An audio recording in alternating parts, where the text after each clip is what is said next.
From McKeon Park in Hyannis, it's time for Game 2 of the double dip between the Wareham Gatemen and the Hyannis Harbor Hawks. Wareham took the first matchup by a score of 7-1. The offense was pretty spread out across the board, putting up 2 in the second, 1 in the fourth, 4 in the fifth, highlighted by a couple of home runs from Dallas Beaver and Zach Mathis. Hyannis, however, looks to flush that and put it in the rearview mirror here in the latter half of the double dip. To do so, they'll send out the right-hander Joe Quintal from the University of Fordham. As the right-hander is set to take the mound, the man who started opening night for Hyannis back in June is set to make his third start and sixth appearance of 2019. Right-hander's 0-1 with a 7.59 ERA. He's thrown 10 and 2/3 innings pitched, walked 4, struck out 10. Opposing him will be Tevin Murray, pitcher for the Wareham Gatemen, hails from Rutgers University, and Murray, who's set to go in the second game of this doubleheader, is going to oppose a Harbor Hawk lineup that has had some changes after game one. A couple guys out getting some rest. Wareham's lineup, however, looks pretty much the same. The only change, Chad Stevens replaced Benjamin Sems in the sixth hole, and he'll be playing shortstop. Everything else is the same from game one. Braden Ward, Matt McLean, Jacob T, Adrian Del Castillo hitting fourth, Dallas Beaver hitting fifth with Stevens in the sixth spot, followed by Matthew Rudick, Zach Mathis, and Mike Antico rounding out the nine.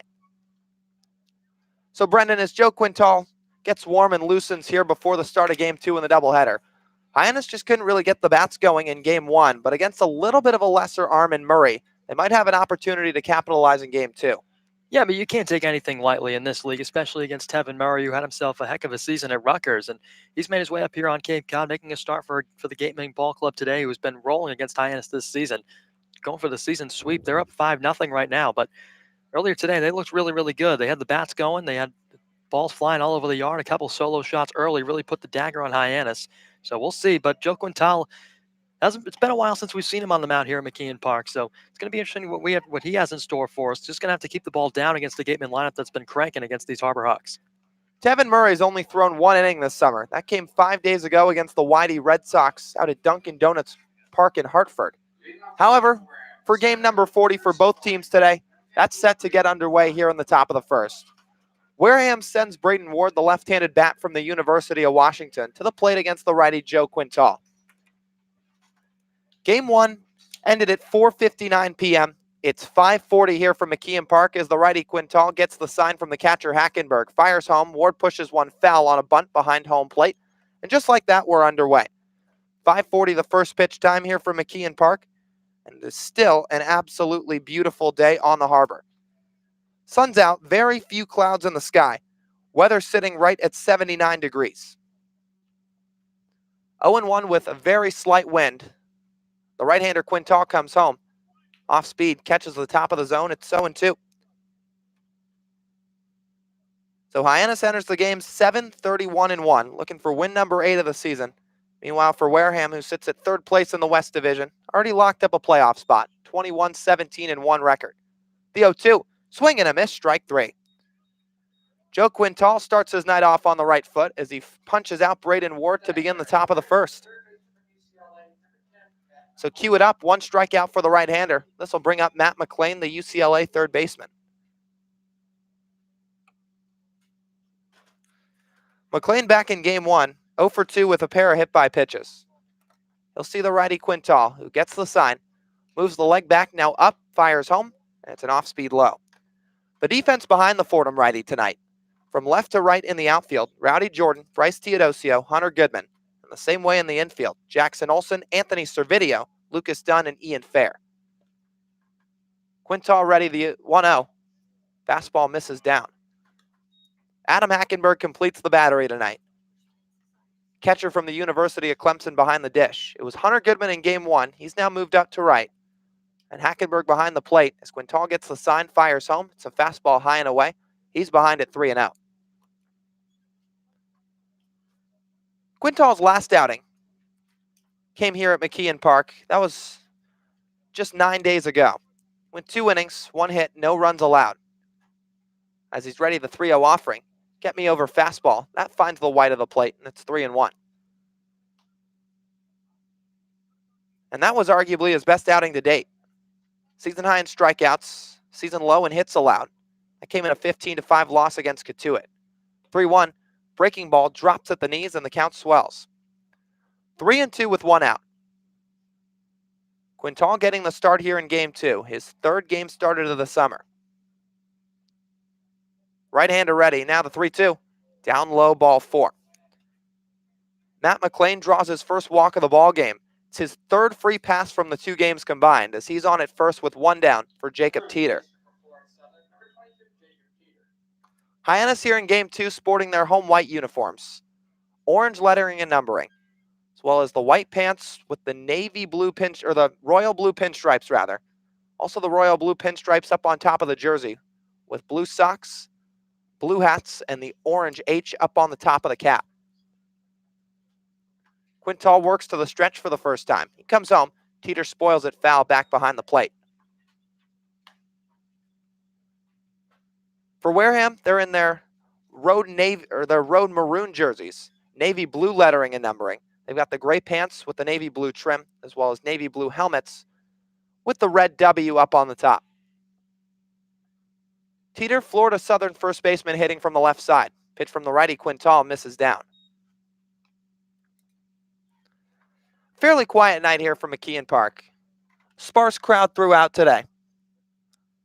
A handful of fans camped up on the left field hill, setting up lawn chairs. Fair holding on the runner at first. As Quintal throws over, Fair has to reach to his right to keep it in front of him, but he does so. And McLean back to the bag, no problem. Gave a head first dive, but still got in safely. McLean reached on the 1-out walk after Braden Ward struck out to begin the ballgame, as Quintal's going to fire over again. Not quite his A move, but McLean gives a head first dive and is still back with no problem. McLean on the summer has swiped 5 bags, so he's got some speed on the base paths. As Quintal works to the stretch. Slide steps the 1-1. Breaking ball. That's a called strike right at the bottom of the zone. His stolen base total ranks 4th on the team. That's McLean. Braden Ward with 25. That leads the Cape League. Darren Baker has 12, although he's no longer with the team. He's gone home for the summer. And Mike Antico of St. John's has 6. Quintal 1-2 with 1 out. Pitch, runner takes off. It's spoiled on a check swing foul on the ground to the left side. So Jacob Teeter gave a check swing at a high fastball from Quintal.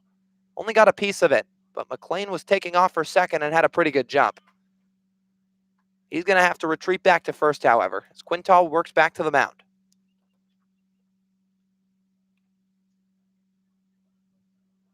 So the righty for Fordham, looking for his second strikeout of the night.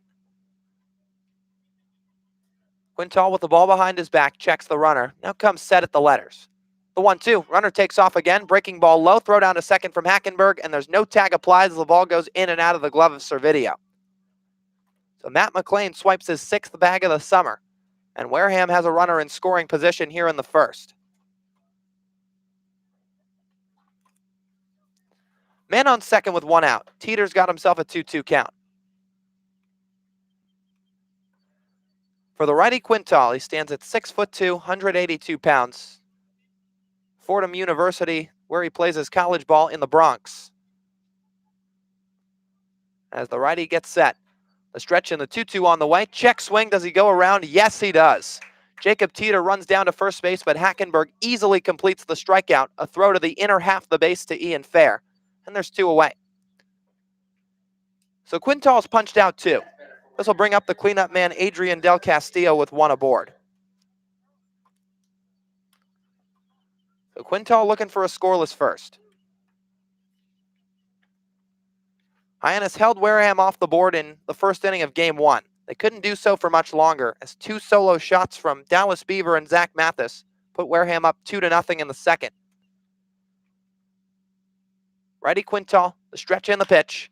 Fly ball into medium depth center field. This chases Teodosio back a bit to his right. He's camped under it and squeezes it for the final out. So Joe Quintal faces 1 over the minimum, pretty economical in the top of the first. No runs, no hits, no errors. 1 left on. Hyannis will get their first licks on the other side of the break. It's 0-0 here from McKeon Park on the Cape Cod Baseball Network.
As Tevin Murray, the left-hander from Rutgers, gets set here in the bottom of the first. Lucas Dunn, the second baseman for the Hyannis Harbor Hawks, strides to the plate from the right side as things are set to get underway. Murray set to face Dunn as he'll work into the right side of the box. Dunn in game one went a total of 1 for 3. Single, strikeout, and a ground out. So the first pitch comes in, checks his swing, peel down to first base. He does not go around. So Murray once again has only thrown 1 inning to date. That came 5 days ago against the Whitey Red Sox. The pitch to Dunn, swing and a miss. 1 ball, 1 strike. Murray stands at 6'6", 215 pounds. An imposing figure on the mound. As the lefty kicks the leg, comes home. Misses outside, and the count runs to 2-1. So Tevin Murray comes off a season with Rutgers where he was flat out dominant. He's ready to go with the 2-1. Slice foul off the netting to the right side. He threw 68 2/3 innings in his time at Rutgers in 2019. 12 starts and 17 appearances with a 3.01 ERA. The lefty now the 2-2. Foul ball to the right side. That's going to find the grass field just beyond the confines of McKeon Park. And the lineup's going to be followed by Ian Fair hitting second, Hunter Goodman in the 3 spot, Brooks Carlson doing the cleanup duty. As the left-hander Murray's ready, fires home, it misses away. Rowdy Jordan hitting 5th, with Bryce Teodosio making his first start of the day, hitting 6th. In the final third of the lineup, Jackson Olsen, Adam Hackenberg, Anthony Servideo. Now the 3-2. Outside, ball 4. Lucas Dunn reaches base to lead off the bottom of the first with a 6-pitch walk. And that'll bring up Ian Fair. Well, for a Hyannis offense that's been struggling over the course of the last couple of games, specifically against these Gatemen. Good start there for Lucas Dunn, showing some patience at the plate. Able to start Hyannis off on the right foot with Fair coming up, who's been swinging a hot bat. So Fair now the hitter. That was a 7-pitch walk, rather, for Dunn. As Murray comes home, Fair watches it upstairs. It's 1-0.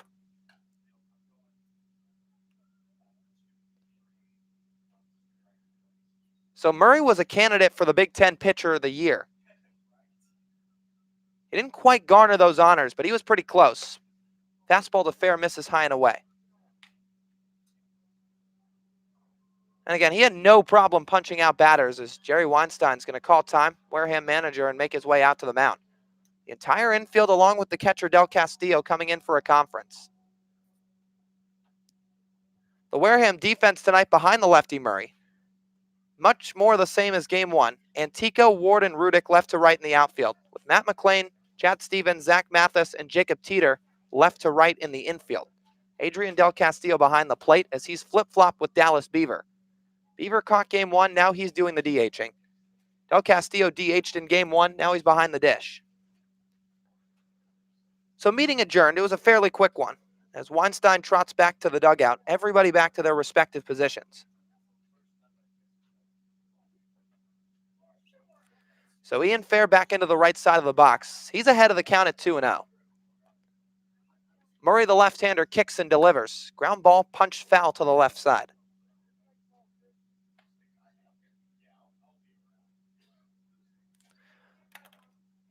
So in that one inning for Murray against the Red Sox, he did not give up a run. He faced 5 batters, giving up a hit and a walk, but he did punch out 1 batter. The lefty fires over to first, back safely standing up Lucas Dunn. And a little bit of a tricky pickoff move from the lefty as he looked toward the plate, but it was a legal move, motioning that front foot over toward first base. Now the 2-1. Fastball catches the outer half of the plate. It's 2-2. And lefties can often get crafty like that. Obviously, righties don't have that advantage as they can't face the runner from the mound, but lefties find all sorts of ways to try to throw off runners on the base paths. 2-2. Breaking ball. That stays upstairs, and the count runs full. So Lucas Dunn already walked to lead off the inning. Now Ian Fair's got himself a full count. Murray dangling that front arm down. He comes set right at the belt, checks on Dunn, and he's going to throw over there. But Lucas just scampers back to the bag standing up. Fair was 1 for 2 with an RBI in game 1. A single, a sac fly to right, and he struck out swinging. The lefty Tevin Murray ready to go. Payoff pitch, swing and a miss, strike 3. First strikeout of the day for the lefty Murray, second of the summer. And Fair's down on strikes for the first out of the inning. So 1 out, 1 gone. This will bring up Hunter Goodman. He's being asked to take on a heavy workload today. Caught 7 innings in game 1. Now he's moved out to right field. And of course, the workload that comes with playing right field a lot less than going behind the plate. The pitch, fisted into short right field, blooping, down a base hit. Dunn moves up to second base. He'll stop right there. And Hyannis has their first base knock of game 2. Hunter Goodman aboard at first as there's runners on first and second for Brooks Carlson. Goodman just took one off the handle of the bat, punched it the other way into right field, and got just enough muscle on it to bring it down in front of Matthew Rudick, who was charging in. Well, you talk about the heavy workload for Goodman today. Looks like he's got just enough left in the tank. Powered that one off the inside part of the bat into right. Rudick was playing a bit shaded back. Had to come on a long way and just couldn't make the play. So Brooks Carlson now the hitter. He's getting his first start of the day. First pitch from the lefty Murray. Fastball that stays up high. So this is game 2 of the doubleheader. 6th and final time these two clubs will match up this season. In game 1 today, Wareham took the victory 7-1. It's 0-0 in the bottom of the first during game 2. The 1-0. Fouled off to the right side. This will get over the Wareham dugout. Carlson didn't get the start in game 1. He's doing the DHing duties here in game 2. So again, a lot of workload being put on Goodman. He's not DHing here in game 2. He's still playing the field, but a lot less work going to come with playing right field. The 1-1. Fastball. That misses high. It's 2 balls, 1 strike to the Samford product. So the righty Joe Quintal put together a scoreless first inning. Hyannis is threatening here in the bottom of the frame with 2 on. Lucas Dunn getting a fair lead at second. Mathis shifting over toward the bag. That's the second baseman for Wareham. As Murray steps off the mound, Dunn races back to the bag but stands up with no throw. Gateman infield back. No hold on the runner Dunn at first base as Teeter's playing behind him. A gaping hole on the right side for Carlson. And the 2-1 fastball. That runs in. It's 3 balls, 1 strike. And Brooks looking to keep the train going here in the bottom of the first.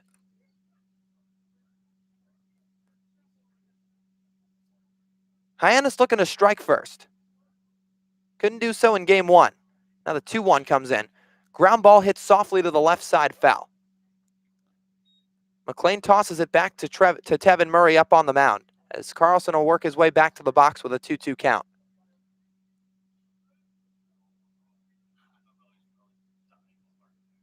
Or 3-2 rather. So some count confusion here. As it's going to be a full count to the righty Carlson.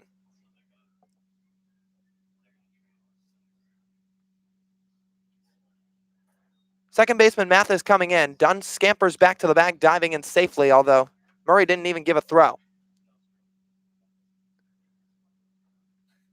So Brooks Carlson wiggling the bat out toward the mound. He's got a full count with 1 out. Payoff pitch from the lefty Murray, swing and a miss. Righty Carlson goes down on strikes for the second out. This will bring up Rowdy Jordan, looking to bring home a run. So 2 strikeouts already in the game for the lefty Murray, a guy who punched out a lot of batters in his school season, 81 to be exact. And now Rowdy Jordan steps in. Murray's season high in strikeouts was 9. He did that twice, once against Michigan State on April the 14th, the other against Penn State on May the 4th. 0-0 the score as the pitch comes into Jordan. Fastball lifted foul back behind the plate. So Rowdy Jordan, a switch hitter for the Hyannis Harbor Hawks, as well as his school team in the Mississippi State Bulldogs. Hit from the left side all of game 1 against 2 righties, Will Fleming, as well as Trent Palmer. But with the lefty Murray on the mound, Rowdy's moved over to the right side of the box. Murray the stretch in the 0-1, Breaking ball lifted into shallow center field. Incoming Ward, he makes the grab to end the inning. So Hyannis threatens in the bottom of the first, but can't push anything across. No runs, 1 hit, no errors, 2 left on. We'll go to the second. It's Wareham 0, Hyannis 0 on the Cape Cod Baseball Network.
Road half of the second set to get underway from McKeon Park in Hyannis. It's 0-0 between the Harbor Hawks and the Gatemen, with Wareham sending up the designated hitter Dallas Beaver from South Carolina. He's the number 5 man in the lineup tonight with Joe Quintal back on the mound. He kicks and delivers. Good breaking ball. Drops into the zone, 0-1. So a slow 12-6 curve dropped in from Joe Quintal. He's flashed a few of those so far today. The pitch. Check swing. Beaver goes around. It's 0-2. So for Joe Quintal, he's a 2-pitch guy. Fastball, breaking ball. Heater usually sits low 80s to mid 90s. The righty gets the sign from Hackenberg. The 0-2. Breaking ball low. That's in the dirt, buried by the righty Quintal.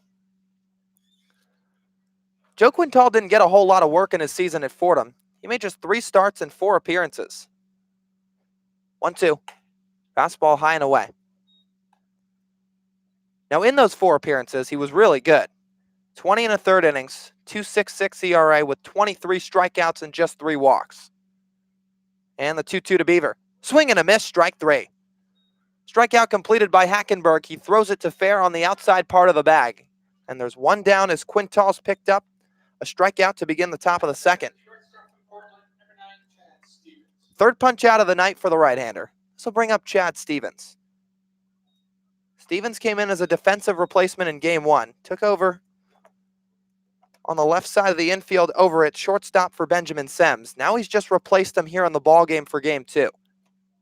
So Sems getting the game off after starting Game 1. Quintal ready the first offering. Breaking ball low and away. It's 1-0. Now Quintal got the start here against the Chatham Anglers on opening night. Before that, he'd had almost 3 months off.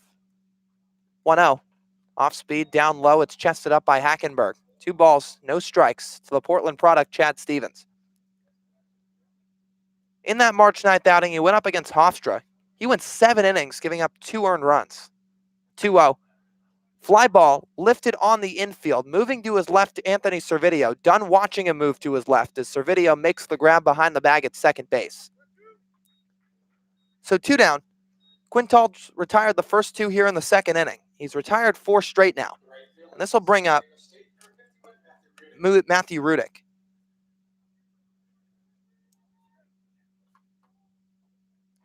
So Rudick, a left-handed bat. Hails from San Diego State. As Quintal comes home. Fastball that dots the outside corner, 0-1.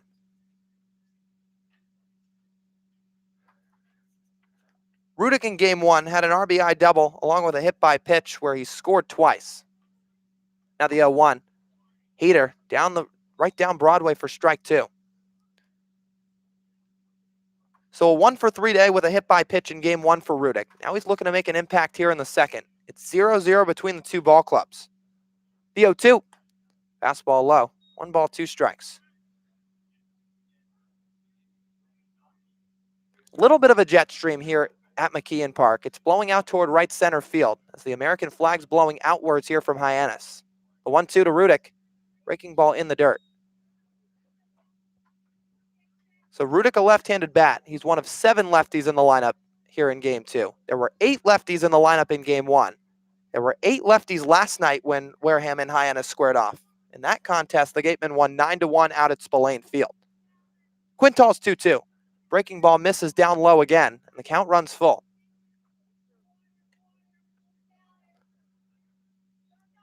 So these teams will end their season against each other playing 3 times in the course of 2 days. Quintal back on the mound, working from the first base side out of the windup. The righty kicks the leg, comes home. Fastball misses just upstairs, ball 4.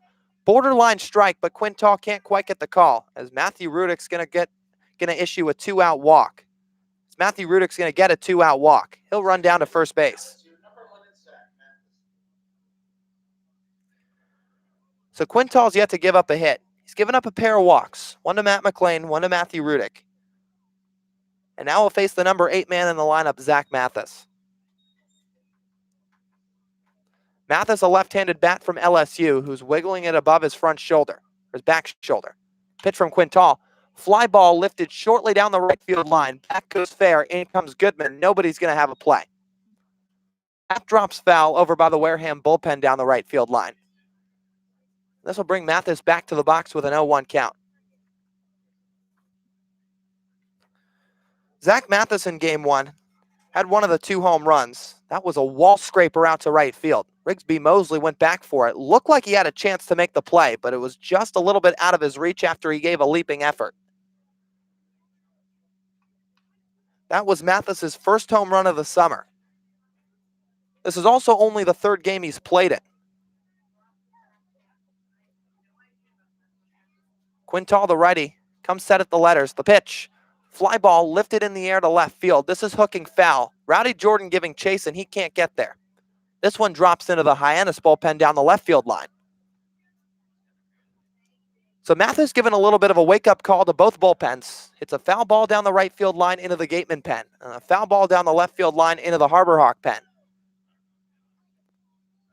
It's 0-2 with 2 outs. 0-0 here from McKeon in the top of the 2nd inning. Quintal, the righty, hiding that ball behind his back leg as he's looking in at Adam Hackenberg. Nods, gets the sign, checks the runner. And now the righty fires the 0-2. Heater up high.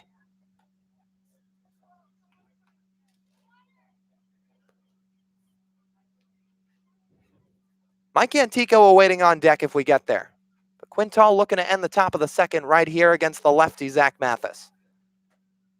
Quintal fires over to first, back with a head-first dive and plenty of time. The runner, Matthew Rudick. Jackson Olsen, the Hartford third baseman, playing about even with the bag. Now he's starting to back up a little bit.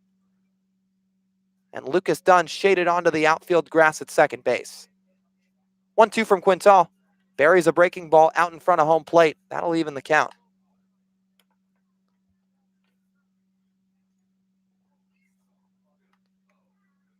So Quintal works back to the top of the rubber.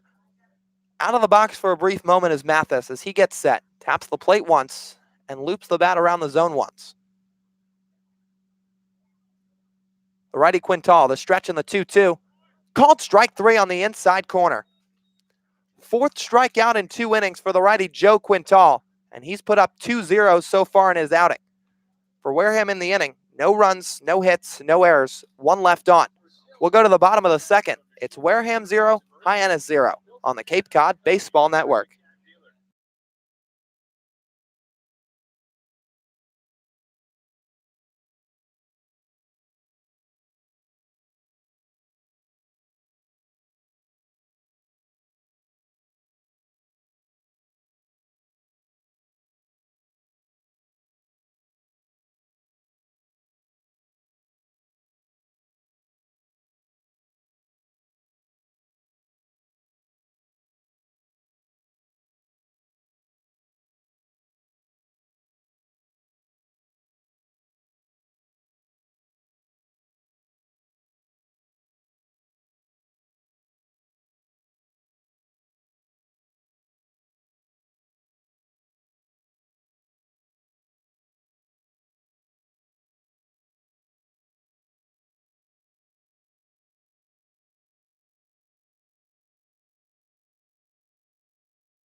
6, 7, and 8 coming to the plate for the Harbor Hawks in the bottom of the second inning. It'll be Bryce Teodosio, the Clemson center fielder, to step in from the right side against the lefty Tevin Murray. Murray back on the mound for inning number 2. He put up a scoreless frame on 1 hit in the first. Pitch to Teodosio.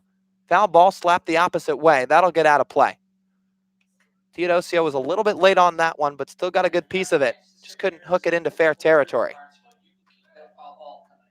Hunter Goodman had that single back in the first as he fisted one into right field. The 0-1. Fastball clips the inside corner. Count runs to 0-2. So Murray had 2 strikeouts in the first inning, much like Quintal, who put up 2 of his own in the second. 0-2 to Teodosio, swing and a miss. Just like that, 3rd strikeout of the day for the lefty Murray, as the catcher Del Castillo was set to throw it back to him. He wasn't looking, and it almost hit him in the head, just getting a little bit to his left as it trickled behind the mound. So Murray just wasn't looking back at his catcher Del Castillo. I think he was expecting the catcher to throw it around the infield. He doesn't do so as it brings up Jackson Olsen. First pitch, left-handed bat takes a strike down Broadway. So Quintal's got 4 strikeouts to this point. Murray's got 3 strikeouts as he delivers the 0-1 downstairs for ball 1. Olsen got the start in game 1 at third. He's starting there in game 2 as well. He swings away and pops one on the infield left side. McLean moves back a step to his right, camps under it, and makes the grab. So 2 away. Quick pair of outs for the lefty Murray, and it'll bring up catcher Adam Hackenberg.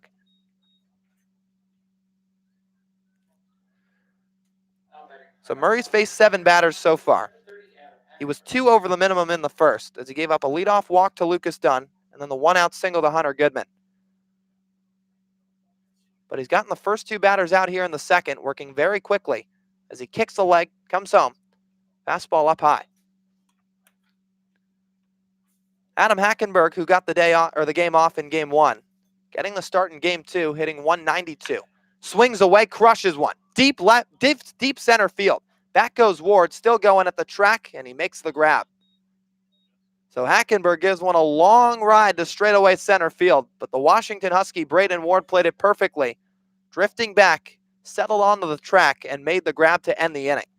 1-2-3 go the Harbor Hawks in the bottom of the second, and there's no runs from either side through 2 frames. We'll go to the third when we come back on the Cape Cod Baseball Network.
To the third we go. Hyannis and Wareham squaring off in the latter half of a doubleheader, and for the final time this season in 2019. Joe Quintal back on the mound for inning number 3. He's set to face left fielder Mike Antico, left-handed bat from St. John's to begin the frame. The righty into the motions fires home. Shows bunt is Antico, but pulls back, and it's 1-0 as that fastball missed low. Antico got the start in game 1. He was 1 for 3 with an RBI double. The windup in the 1-0 pitch. Fastball right on the outside corner. Count moves to 1-1. So just one hit between the two ball clubs so far. That Hunter Goodman blooping single to right field back in the first, the only one. 1-1 from Quintal. Popped up on the infield left side. Olson racing in a little bit to his right. He reaches up, but he can't make the grab as a chair gets in his way that was occupied by Hyannis head coach Ron Polk. Or not head coach, but assistant coach. As Olson's going to work back his way to third base.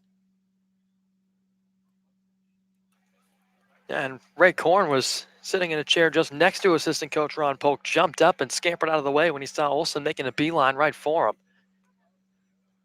So Ray Korn, the pitching coach, now standing up outside the third base dugout as the 1-2 comes in. Swing and a miss. Down in the dirt, Hackenberg throws to first to complete the strikeout. And there's one down in the top of the third. 5 strikeouts for the righty Joe Quintal here through 2 1/3 innings. And he's looked really, really good, and he's had great command of that fastball. He's spiked a few breaking balls, but he's been able to work around that to this point. Working strong here into the third inning, starting it off on the right foot with a punch out.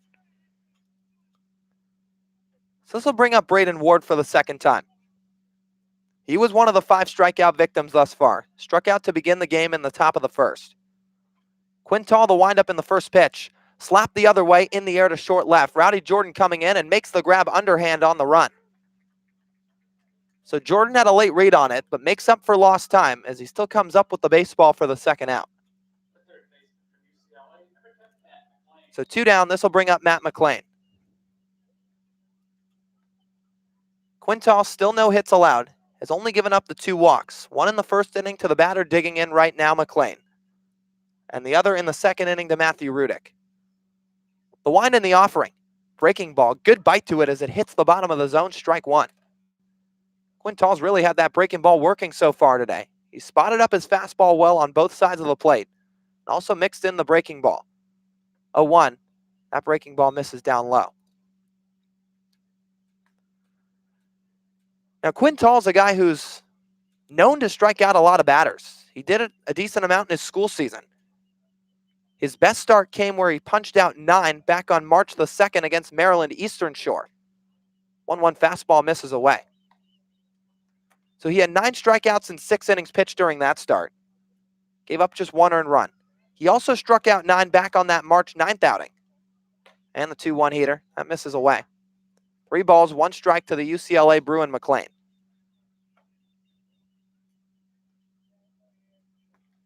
One more time, that March 9th outing against Hofstra. Quintal wins 7 innings pitched, 2 earned runs. As he rocks and fires the 3-1, fastball at the top of the zone, strike 2. Matt McLean started to run toward first base, but he's brought right back as the count swells. So Quintal's looked sharp today. 3 strikeouts was a summer high entering today's play. He's surpassed that already. The 3-2. Breaking ball down low and away, ball 4. Matt McLean draws his second walk in as many tries. He's aboard at first in the top of the third with 2 down. So a Wareham bat boy runs out to grab the piece of lumber, bring it back to the dugout. This will bring up Jacob Teeter. So Teeter, the D2 product, first baseman out of Florida Southern, steps into the left side of the box with the former first-round pick Matt McLean getting a lead off of first, being held on by Ian Fair.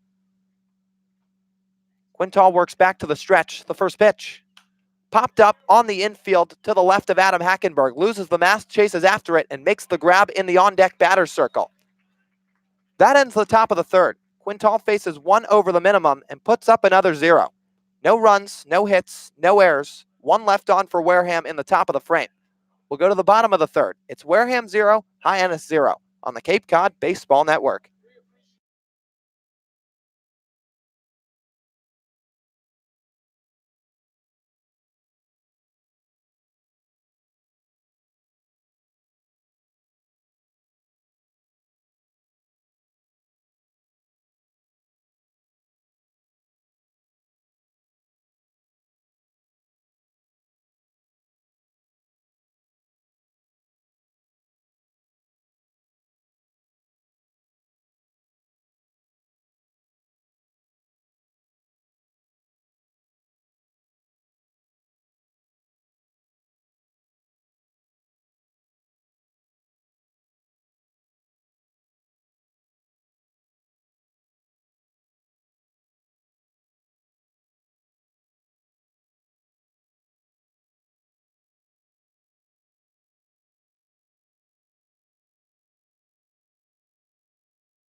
9-1-2 coming to the plate for Hyannis in the bottom of the third inning.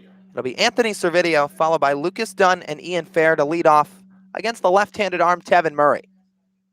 The lefty rocks and fires from the windup. It's a fastball high to Servideo, 1-0. Now, Servideo usually the second baseman for the Hyannis club, but getting the start at shortstop here in the game 2 of the doubleheader. Watches a fastball high. It's 2 balls, no strikes.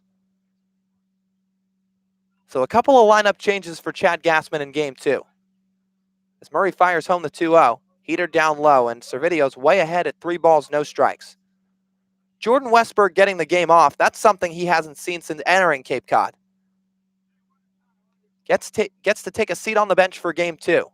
As the 3-0 comes into Servideo. Fastball in the outside corner, make it 3-1. And then Lucas Dunn, who's a second baseman by trade, playing that way. As the 3-1 to Servidio's flied into straightaway center field, fairly deep. Back goes Braden Ward. He's got a beat on it, settles under it, and makes the grab. So 1 out for Servideo. This will flip the lineup back to the top for Lucas Dunn. But again, Westberg getting the day off. Servideo playing short with Dunn playing second base.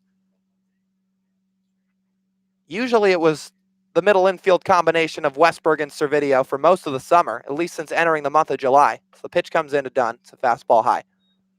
But with Lucas Dunn coming back from Team USA, Chad Gassman's had to shift some things around a little bit. Murray working very quickly. Delivers the 1-0. Pop-up foul. This gets up and out of play over the first base bleachers. So Servidio's seen a little less playing time as of late. He's getting the start here in game 2, but over at shortstop. Now the 1-1. Chopped foul. Back behind the plate. It's 1 ball, 2 strikes. So Westberg off. Servideo at second, or Servideo at short. Usually plays second, with Dunn at the number 4 spot. The pitch. Fastball down low. Of course, that's the number 4 spot relating to defensive alignment. Second base listed as number 4 on that chart. Dunn hitting leadoff for Hyannis today. 2-2. Swinging a foul back and out of play.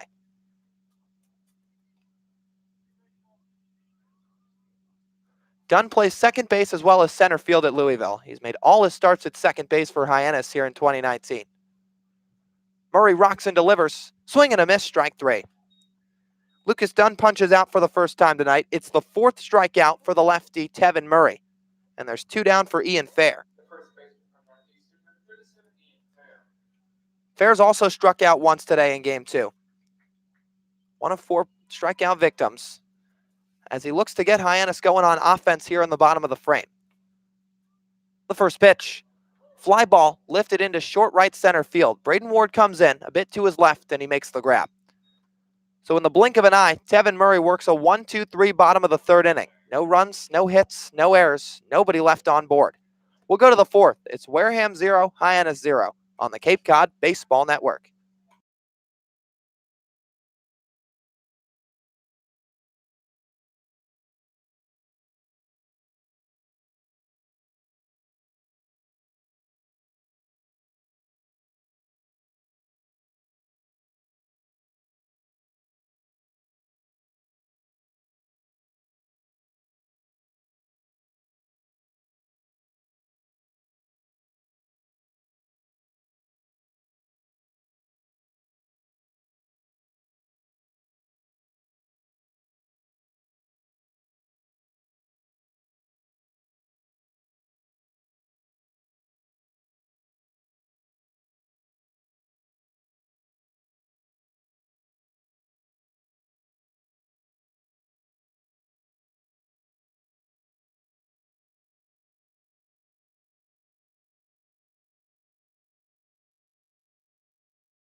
To the top of the 4th we go from McKeon Park in Hyannis. Wareham and the Harbor Hawks deadlocked at 0-0 with Adrian Del Castillo, the cleanup hitter for Jerry Weinstein's squad, coming into the box from the left side. Righty Joe Quintal gets the sign, delivers home. Breaking ball slapped into left field over the head of Servideo, falls in front of Rowdy Jordan. Leadoff base knock for the Miami Hurricane. And there's one aboard as Joe Quintal gives up his first hit of the night. Yeah, Quintal giving up a walk in each of his first 3 innings and didn't allow a hit. That time Del Castillo piecing one up off the end of the bat, going opposite field into left. Just one small blip on the radar, though, for Quintal. He's looked very, very solid. So now Dallas Beaver, the hitter. Another left-handed bat. He's doing the designated hitting in game 2. Quintal, the stretch, now fires over to first. Back safely the runner, Del Castillo. So these two in the 4-5 spot for Wareham, Del Castillo and Beaver, usually just switch off duties. One does the designated hitting, one catches, and it flip-flops every other game. The pitch from Quintal, he either misses upstairs, Beaver just watches it go by. Beaver struck out swinging in at bat number 1. He had the home run in game 1 of the doubleheader. It was an absolute moonshot. Quintal, the pitch. Ground ball hit right at the shortstop Servideo. Field shovels to second for 1, relay to first, double play. 6-4-3 go the Harbor Hawks. As the base runners are erased here in the top of the 4th, there's 2 down. Bit of a soft chopper to short to Servideo. Had to play it kind of on an in-between hop as he fielded it into his stomach. Was able to shovel it out in time to Dunn and make a nice throw across the diamond to first. A little bit low, but helped out by Ian Fair on the return. So for a Hyannis defense that's been playing much better as of late, puts together a 6-4-3 twin killing right there for 2 outs. Quintal back to the windup against Chad Stevens. The pitch home to the righty. Called strike at the knees. He breaks in a breaking ball. 0-1. So Stevens, the other right-handed bat, along with Matt McLean. Both attend West Coast schools. As Quintal from the East Coast, ready with the pitch. Popped up foul, right side. This will find the grass field beyond McKeon Park. So Matt McLean plays his baseball at UCLA. He's 0 for 0 today with 2 walks and a stolen base. Chad Stevens plays his ball at the University of Portland. 0-2 with 2 outs. 0-0 the score in the 4th. Quintal gets the sign. The 0-2. Breaking ball down and away. And Quintal, of course, an East Coast guy. Hails from Bedford, New Hampshire. Plays his college ball at Fordham. The righty with the windup. The 1-2 pitch. Breaking ball low. That runs the count to 2 balls, 2 strikes. Joe Quintal's a returning Harbor Hawk. He threw 6 2/3 innings over the course of 2 appearances with them back in 2018. As he's ready, lifts the leg, the 2-2 pitch. Fastball high. Count runs to 3 balls, 2 strikes. Quintal went 1-0 with a 6.75 ERA during that time. But he's looking for punch-out number 6 of the night. Takes a long pause as he finally gets the sign. Full count offering. Fastball high, ball 4. So Joe Quintal, who's now issued a walk in every inning, makes it 4 base on balls tonight as Chad Stevens draws a 2-out walk to put himself on first base for Matthew Rudick. Regardless of the 4 walks, Quintal's still been pretty economical. He's put up a 0 on the scoreboard each of the first 3 frames. Rudick, left-handed bat from San Diego State, in for his 2nd plate appearance. The stretch in the pitch, runner takes off. It's swung on and popped foul up and over the press box. So scoreless through 3 innings are the Wareham Gatemen. That's more than Hyannis can say about game 1, where Wareham had those 2 solo shots in the 2nd inning. It's more that they can say about last night either, as the Gatemen put up 1 run in the bottom of the 3rd out at Spillane Field. Quintal throws over to first, back with a head-first dive. That's the runner, Stevens. Rudick looking to get something going for the Wareham offense here in the 4th. He's hitting .272 on the summer. He's got 3 home runs, 12 RBIs. Throw over to first, tag applied, just back safely, the runner, Stevens. Quick pick move from the righty Quintal. Ian Fair, the first baseman, put down a hard tag, but he couldn't get it down quite in time. It's 0-1 with 2 outs, each side with 1 hit so far. Quintal, the stretch in the pitch. Fastball just outside, moves over to the right-handed batter's box against the lefty Rudick. Lucas Dunn still shaded back at his position at second base. just on the lip of the outfield grass, shaded a little bit toward the bag. The 1-1 from Quintal. Fastball high. So he's starting to miss up with a decent amount of fastballs. He's walked the 4. Still hasn't given up a run, of course. But the command's getting a little bit more and more spotty. This is the longest outing Quintal's had this summer. Throws over to first. Bear applies the tag. But back with no issue is the runner, Chad Stevens. His season high in innings is 3. Did that both of his first 2 appearances. As time's called, pitching coach Ray Korn's going to make the walk out to the mound, along with the catcher Adam Hackenberg. And sure enough, those 3-inning outings, both against Chatham and at Brewster, back in the first week of the season for Quintal, were both his other 2 starts, and now it looks like he's grabbing his thumb or hand area a little bit. The home plate umpire, along with pitching coach Ray Korn, out to have a word with him. They're just checking on him to see if he's okay. And often that can be the case sometimes, Brendan. When you start to miss high with a lot of fastballs, sometimes that can show a little bit of fatigue, of course, only in the 4th inning, so that was unlikely the case for Quintal. Sometimes that can mean something else. Yeah, and there's really no sign to pinpoint to what the problem is for Quintal. Sometimes location and drop in velocity is some key signs that there may be something just a little bit off. Quintal looks like he's going to try and shake it off as Korn makes his exit off the field. So everybody walks their way back to their original spot. Korn, the pitching coach, back to the dugout. Hackenberg, the catcher, back behind the plate. Quintal's going to stay in the game. Rudick, the hitter, back into the box with a 2-1 count, 2 down. 0-0 the score in the top of the 4th. Quintal throws over. Back with no problem, Chad Stevens. Gives a head first dive for good measure. But the tag from fair way late. Rudick had that RBI double back in the 5th inning of game 1. Quintal now the stretch in the 2-1. Breaking ball misses low. Count runs to 3 balls and 1 strike. A little bit of action getting going in the Hyannis bullpen down the left field line. A right-hander getting loose for the Harbor Hawks down there. It's Angus McCloskey, the righty from Pace University, who threw an inning of relief last night against Wareham. Quintal looking to battle back in this at-bat against the lefty Rudick. Middle infield back. Both Dunn and Servideo shaded a little bit toward the bag at second. Olsen playing just behind the bag at third, a little bit off the line. Outfield straight away. Quintal sets at the letters. Runner takes off with the 3-1. Outside ball 4. Stevens attempted to swipe a bag. It won't matter, as Rudick draws a 2-out walk to put runners on first and second with 2 down.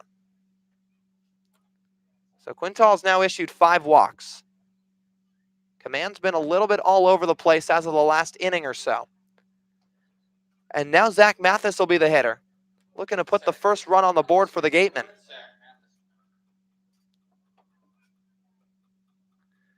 Wareham sitting at 21 wins, 17 losses, 1 tie. They sit in 3rd place in the West Division. They've already clinched up a playoff spot for 2019. Quintal, the stretch and the pitch. Ground ball hit sharply to the second baseman Dunn. Moves to his left, gloves, fires to first, inning over. So Joe Quintal gives up a pair of walks in the 4th, but he does not give up a run as he's put 4 zeros up on the board through 4 frames on the mound. For Wareham, no runs, 1 hit, no errors, 2 left on. We'll go to the bottom of the 4th. It's Wareham 0, Hyannis 0 on the Cape Cod Baseball Network.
We bring you back to McKeon Park for action in the bottom of the fourth inning. Rutgers southpaw Tevin Murray back to the hill in a scoreless ball game here on the road for his gateman. He'll face Hunter Goodman, Brooks Carlson, and Rowdy Jordan in the inning. Goodman steps in for his second cuts against the southpaw Murray. He's 1 for 1 with a single back in the first inning. Murray winds and delivers. First pitch fastball high to start the inning, 1-0. This game has 3.5 innings already completed, not even an hour into the ball game. 1-0 to Goodman. Big swing and a miss. Almost came out of his shoes on a fastball just on the outside part of the plate. Count evens 1-1. 6:36 p.m. Eastern Time. 5:40 was first pitch in game 2. 1-1 to Goodman. Ground ball left side of the infield to the shortstop. That's Chad Stevens. High throw to first. No problem for Teeter to reach up and make the catch to retire Goodman for out number 1. So Chad Stevens filling in at shortstop here for game 2. That was Benjamin Sem's duty in game 1. That'll be Brooks Carlson to step in for the second time with 1 down and nobody aboard.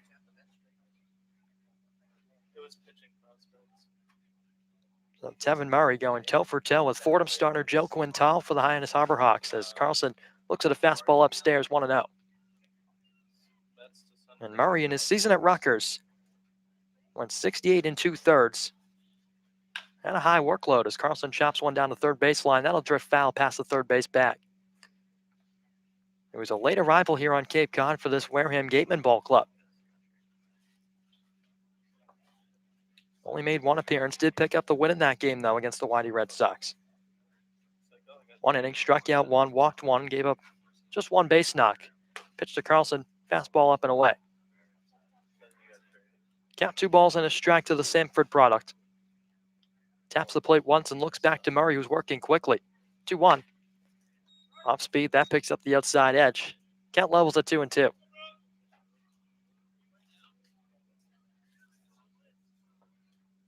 Carlson trying to find his way aboard. 2-strike offering. On the outside corner, strike 3 call.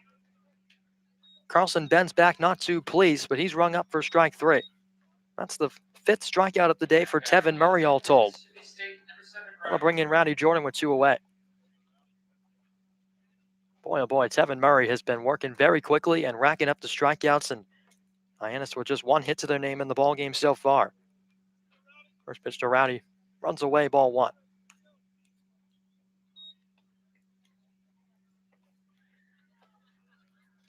Murray into his windup. 1-0 pitch, fastball up and away. Rowdy Jordan also 0 for 1. It was a fly out to deep center field to Braden Ward out there. There's a slight breeze still blowing to right center. That's been the case all afternoon. 2-0 to Rowdy up high. 3 balls and no strikes. Jordan taking his cuts from the right side. Takes a quick step out of the box. Rowdy sliding over to left field from center field in game 1 as the 3-0 comes up high, and that's ball 4. So Tevin Murray surrenders a free pass. Just the second one that he's given up in game 2 here to Hyannis. So Jordan extends the inning for the time being. That'll give Clemson Tiger Bryce Teodosio a chance. And some action going on down the left field line in the Hyannis pen. Same could be said on the right field line for the Wareham Gatemen. And no matter how long both of these starters continue to go in this game, it's no secret they've both been marvelous. Kicking a fire back to first, and standing up is Rowdy Jordan. And Teodosio stands in for the second time. Was a strikeout victim back in the second. Gets into his stance from the right-handed batter's box. Stares down Murray. Now they got Jordan caught in a rundown. Throw to Teeter. Comes into second. It hits Jordan on the back. As the ball trickles over to the left side of the infield. Jordan standing up at second base. Looks like that might have gotten a piece of him either on the back or the arm that was extended out to get a piece of the second base bag on the throw down. So Jordan gets into scoring position, although in a rather unorthodox manner.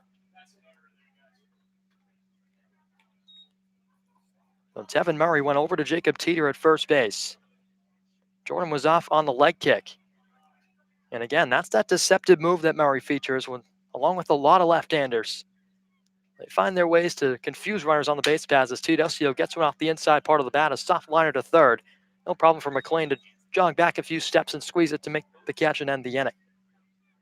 So Hyannis gets a runner aboard via a free pass to Rowdy Jordan, but they're unable to bring him around as Hyannis still is kept off the boards. More scoreless here from McKeon Park. Top 5 coming up on the Cape Cod Baseball Network.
Nine 1 and 2 to the plate for the Gatemen in the top of the 5th here from McKeon Park. This game has gone by in the blink of an eye. Game 2 of this double dip on this Sunday afternoon. Still a beautiful day. Light's just starting to flick on here at McKeon, but the sun is still very prevalent, engulfing most of the ballpark with the exception of left field as Mike Antico makes his way into the left-handed batter's box against Joe Quintal. Fordham product rides and fires, drops in a breaking ball just a bit high. Count 1-0. Antico struck out in his first plate appearance back in the 3rd, one of 5 in the ballgame so far for Quintal. Into his windup, 1-0 offering. Fastball can't pick up the paint on the outside, black 2-0. Wareham has stranded a base runner in every inning, and Quintal has surrendered a free pass in every inning. Wareham's just been unable to get the bat to the ball to bring him around as a fastball misses down and away.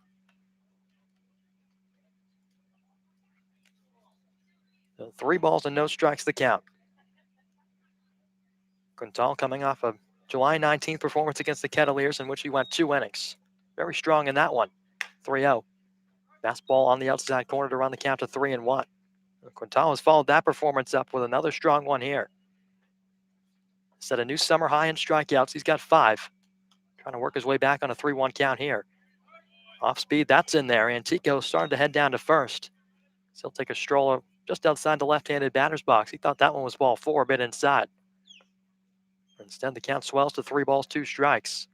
And Quintal back atop the rubber, shakes off a side from Hackenberg. Into his motion, the payoff pitch. Fastball grounded first base side, foul past the bag, and Ian Fair. Both starters keeping the pitch count down. This will be pitch number 70 upcoming for Quintal in his outing.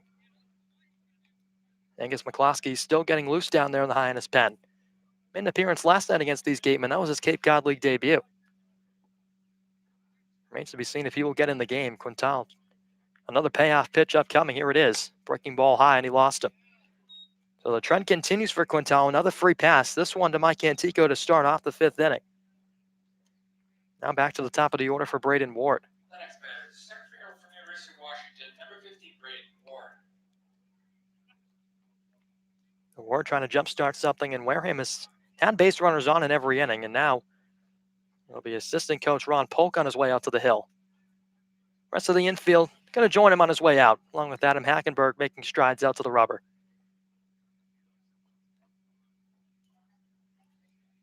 Well, for Quintal, free passes hard to come by in his school seasons. 2018, he had just 9. In 2019, brought that number down to 3. Yeah, and he hasn't walked a whole lot of batters this summer either. I mean, his game high so far in 2019 was 2. That was back against Brewster all the way on June the 16th. Other than that, every single appearance he's had up to this point has been 1 walk or less. So this is the longest outing he's had. run-wise, this is probably the strongest one he's had as well, as he hasn't given up one in just over 4 innings. But he has let some balls get away from him. There's been a healthy amount of free passes. So Polk's meeting concludes. And for Quintal, well, you mentioned that outing against Brewster. That was probably his worst of the season, and the only one he took a decision in. Took the loss as part of an 11-5 defeat on a doubleheader. That was back on June the 16th. Quintal worked 3 innings in that game, gave up 6 runs on 6 hits. Those 2 walks contributed as well as Ward stands in.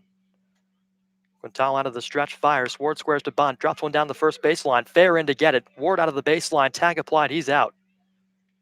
Moving up to second base, Mike Antico into scoring position, so the sacrifice works. Braden Ward goes down for the first out in the 5th inning. That'll turn things over to Matt McLean.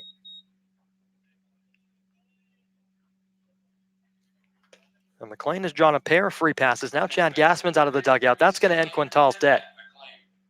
So it looks like it'll be Angus McCloskey coming in for back-to-back appearances against these Wareham Gatemen. We'll have that for you on the other side of the break when we come back on the Cape Cod Baseball Network.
Joe Quintal's evening concludes.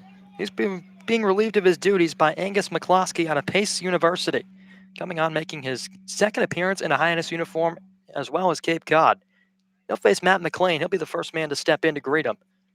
He inherits a runner aboard at second. That's Mike Antico. He started off this frame with a walk. McCloskey out of the stretch fires a fastball, a hard one on the outside corner, good for a strike. So as Quintal's day comes to a close, his line's still open, but he worked 4 1/3, gave up just 1 hit, walked 6 and struck out 5. McCloskey comes set at the belt, looks to second, now comes home with an 0-1, breaking ball down. And not normally do you see a pitcher exit a ball game with more walks total than strikeouts and exit in a tie ball game, and a scoreless one at that. But that's exactly what Joe Quintal did. He's been able to work out of some trouble from the gatemen, stranding runners all across the board. McLean pinwheels the bat through the zone, comes into his stance on a 1-1. Chopper third base side foul. So Joe Quintal. Been 9 days since his last appearance on the hill. That came here at McKeon Park. But it looks like he did not skip a beat as he was on point all evening long and turns things over to Angus McCloskey out of the pen, trying to continue the strong start. Working here into the 5th inning from McKeon Park. This game has gone by like a flash of lightning as a 1-2 comes in. Throw down to third from Hackenberg. Runner had taken off. Throw low, not in time. Dug out of the dirt nicely by Jackson Olsen to save it from going down the left field line. The count of 2 balls and 2 strikes as moving into third base 90 feet away, Mike Antico. And I think Jackson Olsen just saved a run. I mean, Hackenberg put it a little bit low, but he backhanded that thing out of the dirt to prevent it from going into left field. So Olsen playing the role of goalie down there at the third base line. Infield pulled in for Hyannis on a 2-2 pitch. Chopper back over the mound into center, a base hit. That'll plate the first run of the day. Mike Antico comes in to score. An RBI single for Matt McLean. Make it 1-0 Gateman here in the 5th.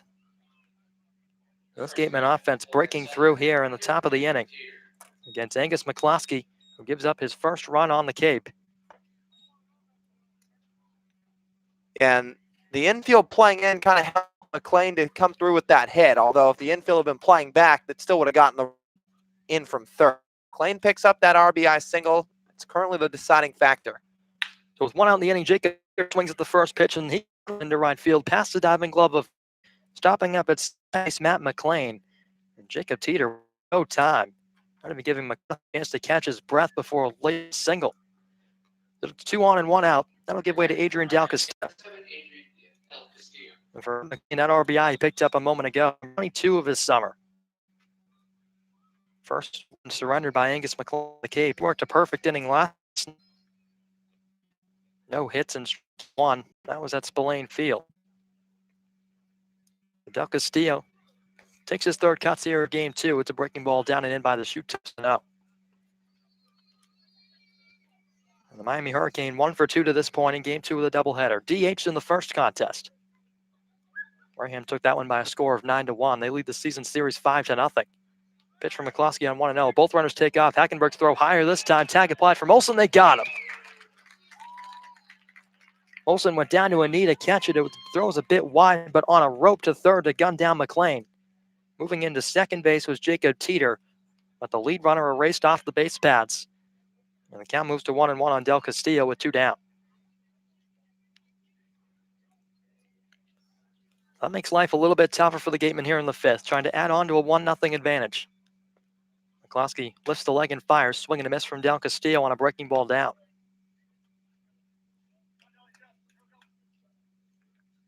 And for McCloskey in 2019, picked up 24 strikeouts rather than 12 walks.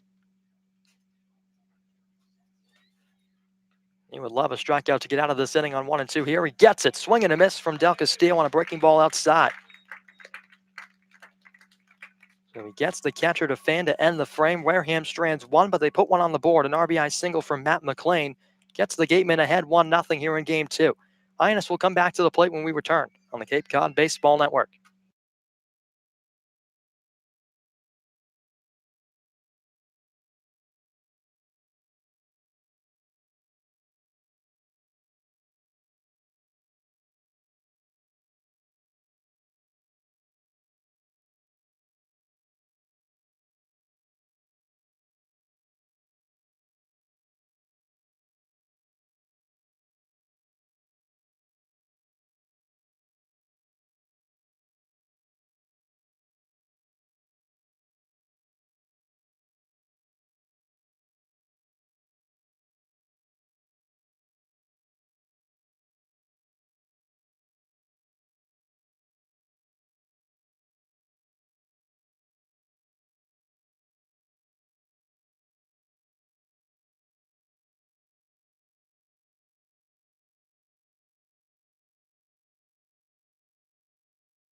Hyannis set to bring the bottom third of their order to the plate in the bottom of the fifth. They trail things 1-0 here at home at McKeon Park in Game 2 of a double dip with the Wareham Gatemen. Jackson Olsen digs in from the left side. First pitch of the inning squares to bunt and pulls back a called strike. Wareham has turned to the bullpen. Tevin Murray's night ends. They bring in another left-hander, southpaw Joe Rock out of Ohio. Yet to make an appearance here on Cape Cod, making his debut against the Harbor Hawks as he gets Olsen to dribble one back to the mound. Up with it, Rock throws to first in time. So 1-3 put out to start the inning. Olsen makes it an 0-for-2 effort. That'll bring up Adam Hackenberg. So Joe Rock getting the nod on the hill out of the bullpen here in the fifth inning. It was 2018-19 campaign at Ohio. 16 appearances, started 11 of those. Not primarily a bullpen guy, but that's where Jerry Weinstein has turned to him today as a fastball misses high to Hackenberg. It's 1-0. Rock recorded a record of 2-4 in 59 innings pitched. Gave up 64 hits and 34 runs earned over that span. 1-0 to Adam Hackenberg. Fastball down and in. 2 balls and no strikes to the Clemson Tiger. For Joe Rock at Ohio, walks a little bit of an issue. Racked up 37. On the contrary to 41 punchouts. It's behind Hackenberg 2-0 as he fires a fastball, swing and a miss from Adam, 2-1 the count. So Tevin Murray went toe for toe with Joe Quintal this afternoon. Both starters were absolutely magnificent. But it's a bullpen game from here on out as Hackenberg cuts it to 2-1 and pops it up foul right side. That'll get out of play. And for Murray in the ball game, 4 innings, 1 hit, didn't allow a run, walked 2 and struck out 5. So a very strong start for the Rutgers product. And just his second appearance here on Cape Cod. 2-2 to Hackenberg as Rock winds and fires. Pitch, swing and a miss, strike 3. Hackenberg goes down, the first strikeout for Joe Rock in a Gateman uniform. That'll bring in Anthony Servideo with 2 away. So Servideo, an 0-for-1 day, flew out to center field back in the third inning. That was off of Tevin Murray. So seeing Joe Rock for the first time. And it's a couple of bullpen guys who are fairly new on Cape Cod. Angus McCloskey for Hyannis, making just his second appearance. This is Rock's first. As he starts off Servideo with a fastball away, a called strike 0-1. Wind starting to pick up, a jet stream blowing out to right center fairly strongly now as Rock kicks and fires. 0-1 fastball misses down. A ball and a strike to the left-handed hitting shortstop Servideo. He's been slotted in at second base time and time again for Chad Gassman this season, but getting the slide over to short for game 2 of the doubleheader. So he takes a look at strike 2 on the outside corner.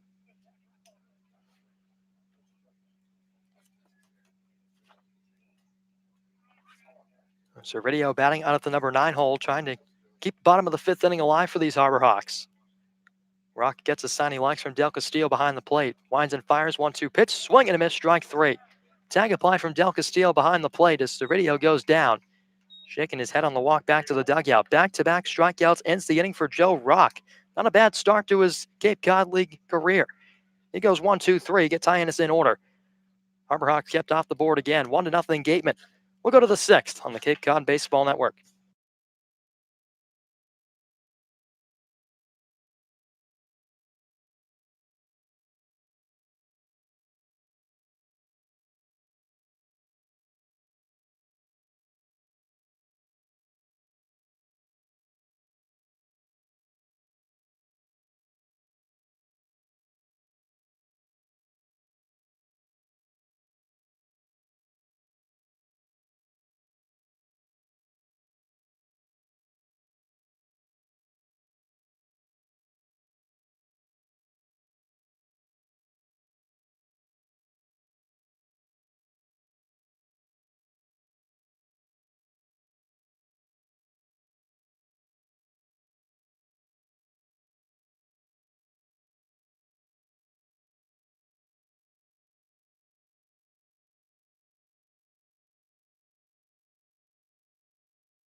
Dallas Beaver, Chad Stevens, and Matt Rudick. The three set to come to the plate against Angus McCloskey.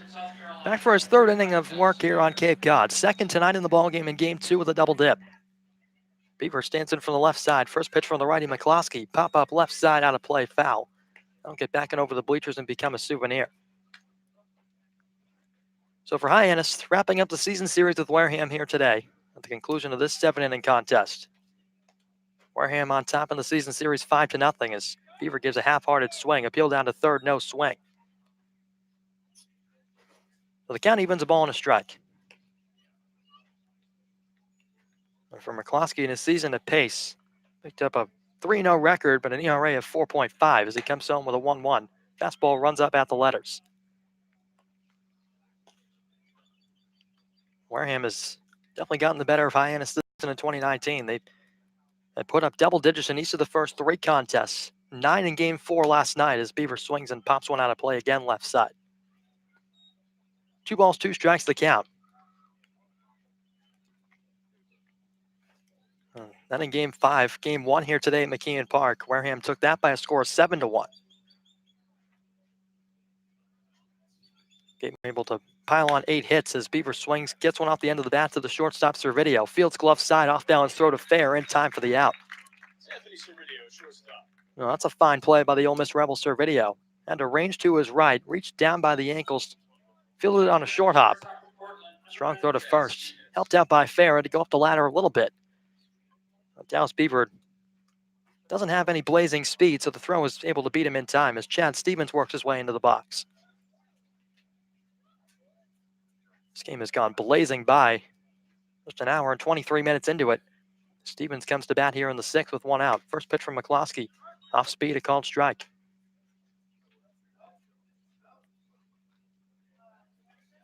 Of course, Hyannis with another home-and-home doubleheader tomorrow. 12 o'clock start here at McKeon against the Falmouth Commodores. McCloskey works in a fastball at the bottom of the zone. It's 0-2. And that schedule-wise will be probably the most taxing day of the whole summer for Hyannis. 12 o'clock start here at McKeon. That'll be a 7-inning contest. Then they'll travel out to Gov Fuller in Falmouth. So 0-2 is fouled back off the brick wall. Comes all the way back on the field of play.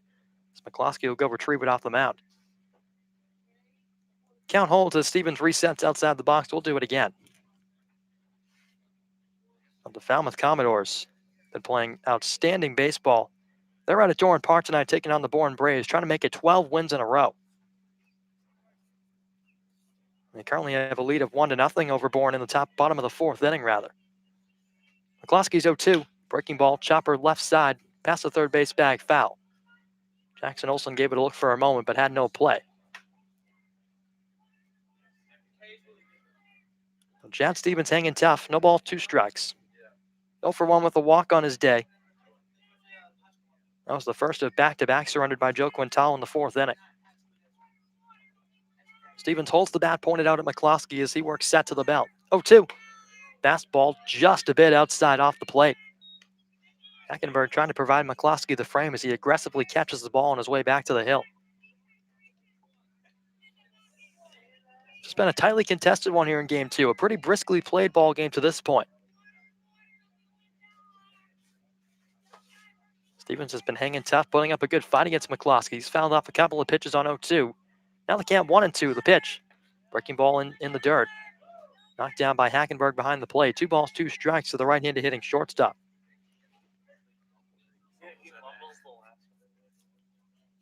So Stevens a .234 hitter as he enters this at-bat. Came in as a defensive replacement at shortstop for Benjamin Sems last night. 2-2 from McCloskey. Chopper down the third baseline, foul again. Barehanded by the third base coach down there for Wareham. That was a fine play. Tosses it back to the Hyannis dugout as Rigsby Mosley gives him a bit of a clap.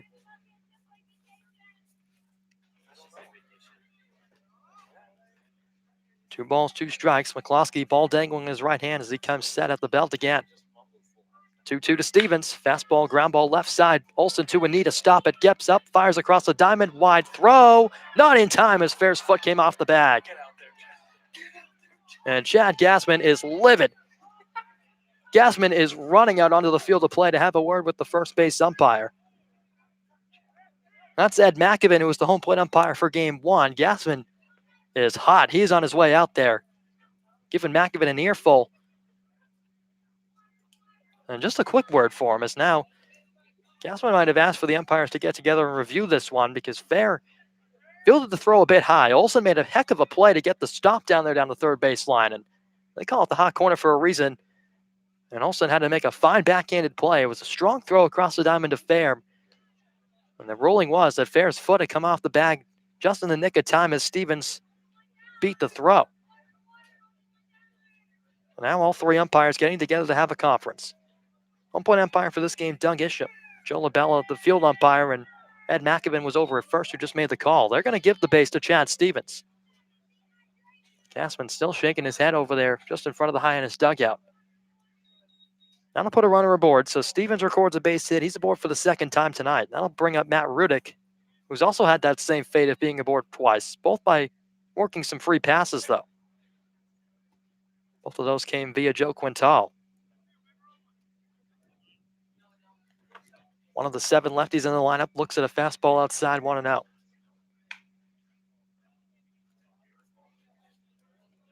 We talk about the schedule for Hyannis. Just 4 games left for these Wareham Gatemen, who are playoff bound.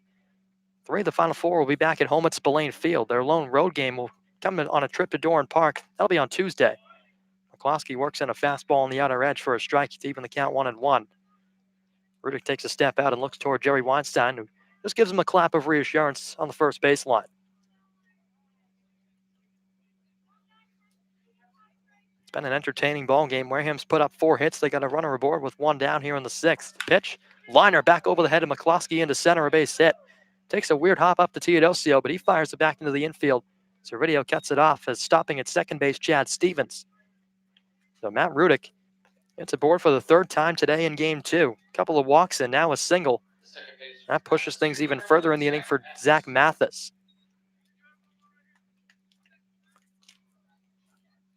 So Mathis has had a relatively short time here on Cape Cod so far, but definitely has made the most of it. He got the nod last night against Hyannis, where he picked up a base hit in that ball game. And in game 1, picked up his first home run of the summer in his first plate appearance. Jackknifed by a curveball here from McCloskey, count 1-0. And batting here with a couple runners on, he picked up RBIs 2 and 3 in game 1. Also had a double. That was in the 5th inning that plated a run. That was Matt Rudick who came around to score on that. He's got a chance for another one here as Chad Stevens resides at second base with 1 down. Infield playing slightly back. Jackson Olsen creeping in even with the third base bag as the pitch comes in. Fastball down by the ankles. 2 balls and no strikes. More action starting to get going in the Hyannis pen. Looks like Missouri right-hander Connor Ash. McCloskey, white glove in front of the face as he brings it down, set at the belt, gets aside from Hackenberg. The 2-0. Fastball, inside corner, called strike. Hackenberg had to bring the glove back across the plate. Wasn't where he was set up, but McCloskey still picking up the call to work the count back to 2 balls and a strike.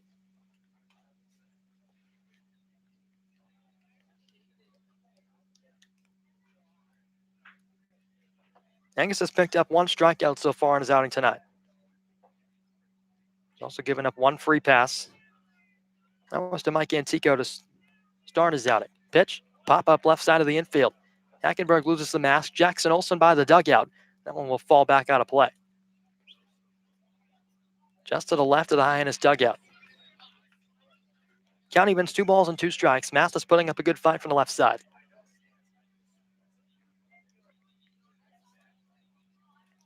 Well, the count still holds at 2-2 as Mathis will get another chance with 2 strikes. 5 hits now on the board for these Gatemen. Offense trying to break through against Hyannis. They've had their chances so far tonight, but Joe Quintal, the star, are able to work around some damage, and Wareham's trying to crack the code of Angus McCloskey, and they're certainly knocking at the door. 2-2. Breaking ball, roped right side past the bag, and it's going to be a fair ball. A delayed call from the first base umpires that rolls down the right field line. Going to retrieve it, Hunter Goodman. Around third to score, Chad Stevens. Rudick being waved around right behind him. The throw to third, and safe is the runner, Zach Mathis. A 2 RBI triple, and now the wheels are coming off the wagon here at McKeon Park as Ron Polk and Chad Gassman are livid out of the dugout. It was a delayed call on a triple down the third baseline that scored 2 runs. And now Gassman giving home plate umpire Dave Isham an earful. Now he's going to head down to talk to field umpire Ed McAvin. Home plate umpire begging Rolf to go back to the dugout. Still trying to figure out what this call is. The triple scored 2 runs. It would be Mathis's first of the season. Gassman walking back to the dugout. Looks like he's going to make his exit off the field, but still yapping at home plate umpire Doug Isham. And now turns back to Ed McAvin to give him some more words. It was a delayed call as the ball rolled past the first base bag down the right field line. Looked like Ed McAvin wasn't exactly sure what the call was, as it was a hot shot past Ian Fair down the first baseline.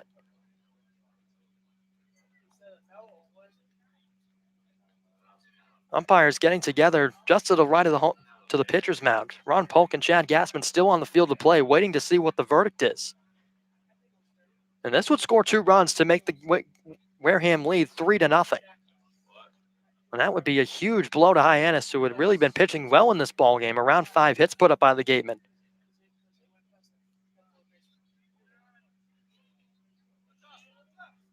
And now it looks like they're going to give the triple to Mathis, as that's the call stands. Now, a tough break for Hyannis as Gassman and Polk both back to the dugout. Make that RBIs 4 and 5 for Zach Mathis as the triple counts. So Chad Stevens scores, Matt Rudick scores. And now Zach Mathis 90 feet away from making this a 4-run game. Pitch, squaring to bunt, popped up behind the plate off the bat of Mike Antico. It squirms foul. And that is one of the more stranger things you'll see on a baseball field. A delayed call from the umpire as Mathis made the right play, busting out of the box down the first baseline and not taking any chances had the ball been called fair. He didn't want to risk any time getting around the base paths. It was ruled a fair ball as 0-1 comes in. Bounding ball down the first baseline, that's foul. And now a sarcastic cheer from the crowd saying, "Are you sure that one's foul?" Doug Isham getting a load from the home supporters here. Controversial call with the Wareham bullpen jokingly signaling fair as that one was a hot shot into right field down foul territory. And Tico's been aboard once. He's also come around to score one of the 3 runs. Pitch, swing and a miss. That's strike 3, and Tico goes down for out number 2. Second strikeout of McCloskey's night.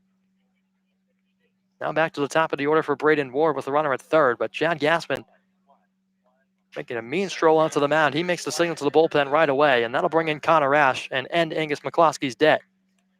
We'll have a pitching change for you in the 6th inning on the other side of the break on the Cape Cod Baseball Network.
Chad Gassman turns to his third arm out of the bullpen here in Game 2 from McKeon Park in a 3-0 ball game. With Braden Ward coming to the plate, it'll be Connor Ash to work up on top of the hill. Ash has been brought in out of the bullpen. This is his 10th appearance, his 6th in relief. Comes on, inherits a situation with a man on third, 90 feet away from making it a 4-run lead for Wareham as Ward swings and fouls the first pitch back off the screen. That's Zach Mathis who stands at third, and he had a controversial 2 RBI triple. That came earlier in the inning off Angus McCloskey. It was a hot shot down the first baseline that looked to be a bit foul, and first base umpire Ed McEvan had a bit of trouble deciphering. It was a delayed call and wound up scoring 2 runs as a breaking ball misses high from Ash to even the count of ball and a strike. John Gassman and assistant coach Ron Polk not happy, and perhaps rightfully so. It was a tough ball to judge off the bat. It was a screaming ground ball past Ian Fair and into right. But wound up scoring Chad Stevens and Matt Rudick to make this a 3-0 game at the hands of the defending champion Gateman. Zach Mathis dancing off to third as Ash works from the windup. Fires a breaking ball that picks up the outside corner, making a ball in 2 strikes. Hyannis has still put up just 1 hit off the Gateman pitching staff. Tevin Murray and Joe Rock have combined for 5 innings of shutout ball on this Hyannis lineup. Offense has really struggled over the last couple of nights. Ash a deep breath as he gets a sign from Hackenberg. The 1-2. Fastball on the ground to the shortstop Servideo. Plays it on a hop to his left. Throw to first. Dug out by Fair nicely. What a play on the return. That ends the inning as Anthony Servideo and Ian Fair combined for a heck of a play to end the inning. A couple of runs come in to score off the 2 RBI triple from Zach Mathis. That makes it Gateman 3, Harbor Hawks nothing. Hyannis back to the plate from home at McKeon Park on the Cape Cod Baseball Network.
Hyannis sends the top of the order Lucas Dunn, Ian Fair, and Hunter Goodman to the plate in the bottom of the 6th inning. They trail things 3-0. They're looking for their second hit of the ballgame off this Wareham staff. It'll be the 3rd arm for Jerry Weinstein out of the pen. It's right-hander Jason Ruffcorn as Lucas Dunn looks at a first pitch fastball down by the knees.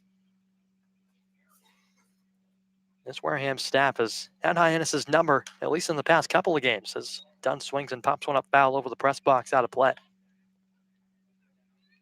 Dunn on his night so far has reached base once. That was a walk that came way back in the 1st inning. 1-1 from Ruffcorn. Dunn swings, inside out swing, chopper down the first baseline. That'll be foul past the bat. Dunn getting one off the inside handle part of the bat. Chopping one toward the first baseman, Teeter. Just a bit foul. So the Louisville Cardinal will return back to the box, picked up his piece of lumber, takes a practice swing, and will reset himself for a 1-2 pitch from Ruffcorn. for the Oklahoma right-hander. His fourth appearance as he comes home. Fastball away. 2 balls, 2 strikes to Dunn. His fourth appearance, all 4 coming in relief. He's only worked 2 1/3. So his outings have been very, very short. Working with a 3-0 lead as he comes home with a 2-2 to Dunn. Pop up on the infield and foul ground. Ranging back to catcher Del Castillo. Loses the mask by the net and can't make the catch. So Del Castillo goes crashing into the net just by the brick wall that resides here at McKeon Park, protecting the grandstands. So Dunn with some new life on 2 balls, 2 strikes. Just got under a fastball down in the zone. For Roughcorn, comes on in relief of Joe Rock, who worked a perfect 1-2-3 inning. Got Jackson Olsen to ground out and then struck out Hackenberg and Servideo. As this one is chopped to short. In comes the shortstop Stevens, off balance throw to first, in time to get done. So fine play from Chad Stevens coming in on the lip of the infield grass. Put it on a hop into the heel of his glove. Dug it out of there quickly and threw across the diamond to Teeter to retire Lucas Dunn for out number 1. That brings in Ian Fair. He's 0 for 2. Picked up a hit in game 1 to extend his hitting streak to 5 games. Batting from the right side against the right-hander as he sends one on the ground to second. Nice backhanded stop by Mathis. A few steps to his left. Throw to first in time. So quickly back-to-back groundouts. 1 6-3, 1 4-3. So the 2 middle infielders keep him busy here in the 6th inning with Hunter Goodman striding to the plate. Hunter Goodman came into today with a 7-game hitting streak. That was snapped in game 1. He went 0 for 3. Goodman digs in for the 3rd time here in game 2, trying to start one again. Swing and a miss. Off speed, down and away. Goodman looked to be a bit off balance as he steps out and adjusts the gloves.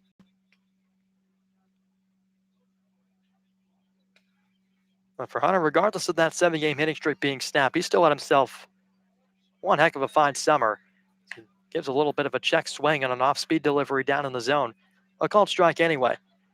Count no balls and 2 strikes, but for Goodman, the RBI leader on Cape Cod and near the top of the leaderboard in the home run category.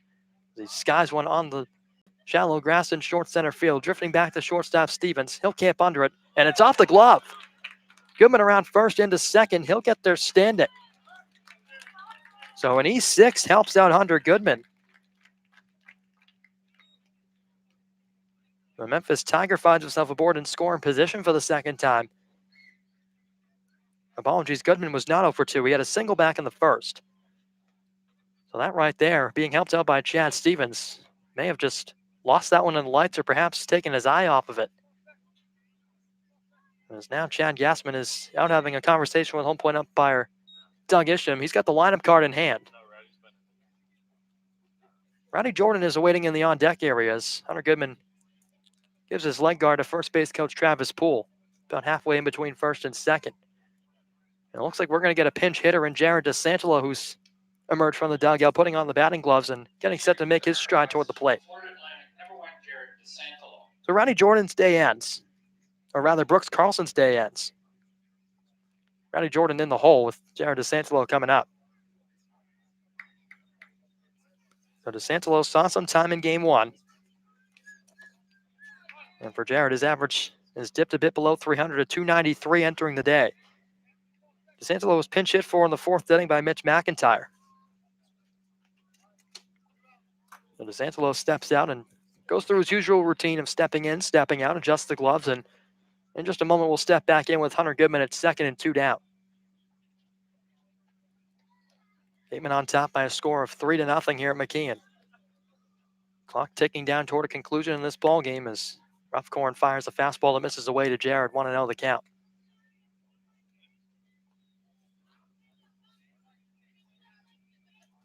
So for Roughcorn, his last appearance came July the 24th against the Falmouth Commodores. He took the loss in that game, but only pitched an inning and a 3rd.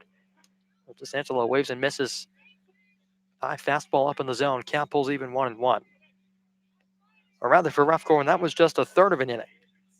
Allowed a run on no hits, but walked 3. The Commodores unable to square up Roughcorn in that game, but drew their handful of free passes to do some damage off of them. 1-1 to Jared. Swing and a miss behind a big fastball from Roughcorn that time. A ball and 2 strikes to count with 2 away.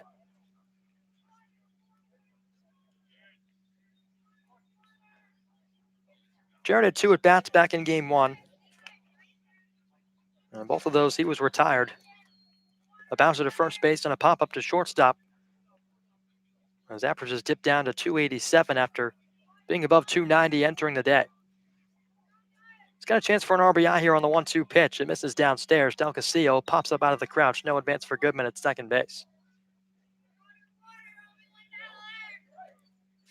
Rowdy Jordan hoping for a chance, loosening up in the on-deck area.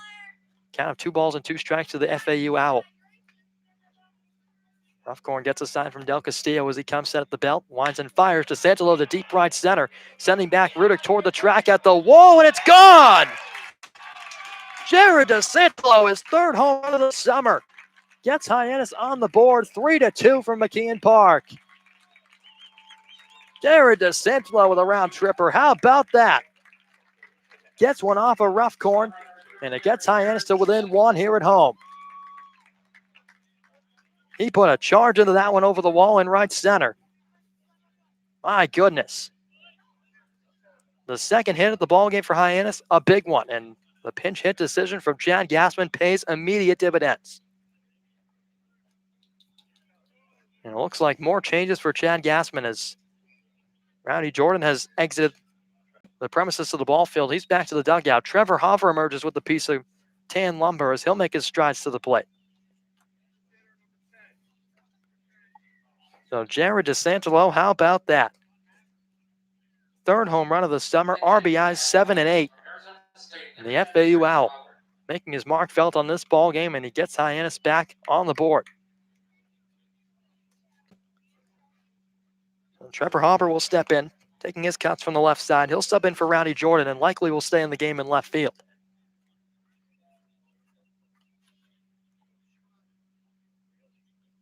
Hopper also saw some time in game 1. First pitch to him. Fastball, half-hearted swing, but a called strike anyway right down central.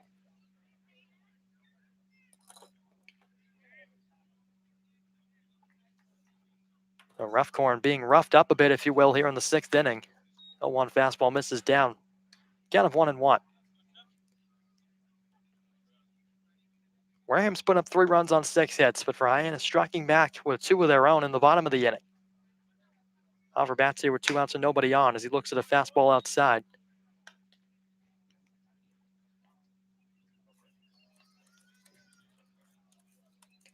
And Hyannis not a team that's known to hit a ton of home runs. And when they do, they come at just the right time as Hover tags one to right center. Rudick back toward the wall, still ranging back. That one's gone! Trevor Hover, the Arizona State Sun Devil, ties the ballgame 3 apiece here at McKeon. You can say that one with a smile. That's exactly what Hover does as he gets a big high five from Chad Gassman. The 2nd of the summer for Hover ties the game. They go back-to-back off a Roughcorn. 3 runs on 3 hits as Trevor Hover gets high fives all around. Jerry Weinstein on his way out to the mound. That'll be it for Roughcorn. Bryce Teodosia would be the hitter when action resumes. But Roughcorn has been rattled and shaken here in the 6th inning. Hyannis strikes back on back-to-back home runs from 2 pinch hitters. Jared DeSantolo, who came in for Brooks Carlson. And then Trevor Hover comes off the bench, called for Rowdy Jordan, and does the job here from McKeon Park. My goodness. Or rather, Jerry Weinstein was just on his way out to the mound to talk things over with Roughcorn as Travis Poole had made his way back to the dugout. Now he'll scamper back to his first base coaching box with Teodosia standing in. First pitch, fastball, good for a strike, 0-1. But my goodness, Trevor Hover, who had not been swinging the bat that well as of late, just got one he liked and sent one to deep right center out of here. Teodosia looks at a breaking ball down and away, count evens. But what a story here in Game 2 from McKeon Park. Hyannis trying to make their mark on Wareham and salvage the last game of the season series. 1-1 to Teodosia, bounding ball to second base. In comes Mathis a few steps, off balance throw to first, in time. So that retires the side, but not before Hyannis hits 2 out of the ballpark here at McKeon. 1 from Jared DeSantolo, his 3rd of the summer, and the 2nd from Trevor Hover. Both men pinch hitting and making their mark felt on this ball game. 3 runs put up by Hyannis in the bottom of the 6th inning. It's a tie game here at McKeon, 3-3. Wareham back to the plate when we return on the Cape Cod Baseball Network.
Wareham sends Matt McLean, Jacob Teeter, and Adrian Del Castillo to the plate against reliever Connor Ash, back for his 2nd inning of work in a brand new ball game here from McKeon Park.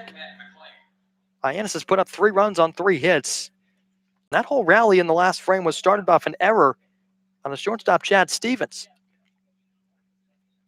Hunter Goodman reached second base off that error. Kicked off the heel of the glove for Stevens as it fell into the outfield. As the first pitch to the new hitter Matt McLean, good for a strike on the outside corner from Ash. Chad Gassman pulling all the right strings, pinch hitting Jared DeSantelo for Brooks Carlson for a 2-run homer. And then pulling Rowdy Jordan in favor of Trevor Hopper, who also went back-to-back.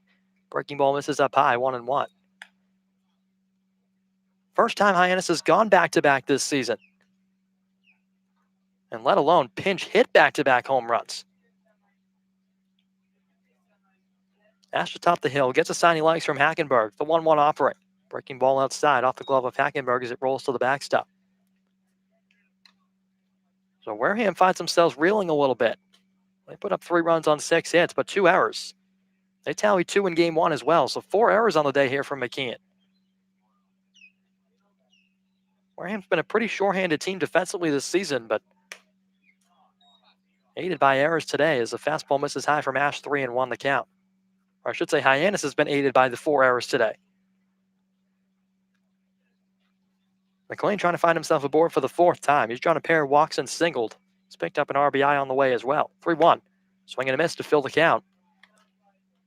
3 balls and 2 strikes as Ash is looking for another strikeout. He's got 40 punch-outs on the season.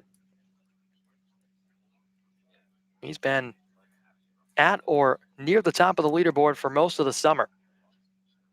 3-2 on the way to McLean. Here's the pitch. Fastball popped up right side out of play.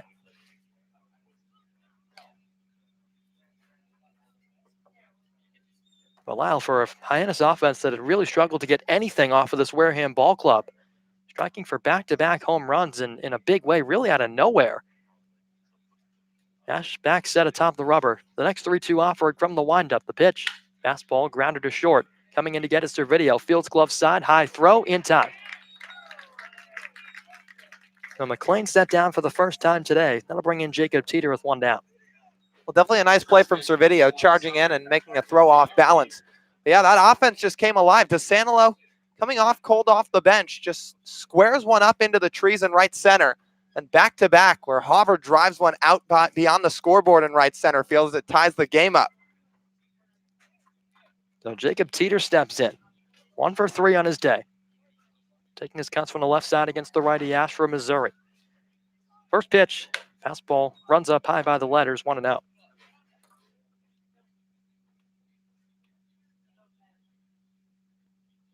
And for Jared DeSantelo, his 3rd home run of the summer.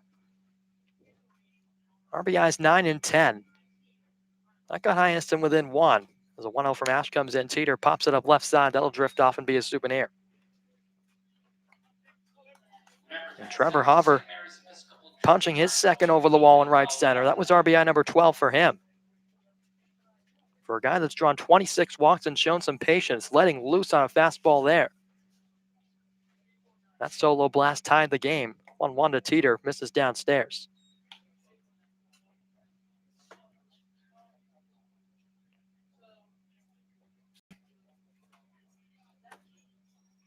So Teeter rests in the box, a count of 2-1. He's got the bat above his shoulder as he stares down Ash on the hill. Pitch. Teeter swings and drives one to center. Teodosio ranging back a couple steps. Comes in a few and now makes the grab for out number 2. That one off the bat looked like it might have had a chance to carry a little bit out to center, but slight wind making it die down a little bit. No problem. Bryce to range back and make the grab. So a quick 2 outs. That'll bring in Adrian Del Castillo out of the cleanup hole.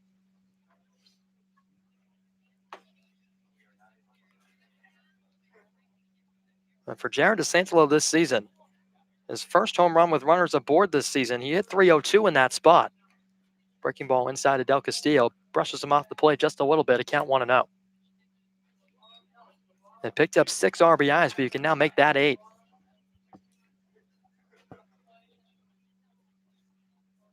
Ash from the windup. 1-0 pitch. Breaking ball. Del Castillo over the top of it again.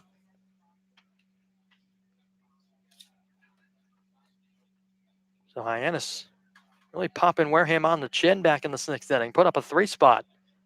Wareham had put up 1 in the 5th and 2 in the 6th. Swing and a miss from Del Castillo to run the count to 1-2. This Gateman team that it's had no problem taking care of Hyannis in 5 straight this season. They've got a tight one on their hands here at McKean in the 6th and final game. 1-2. Fastball up high.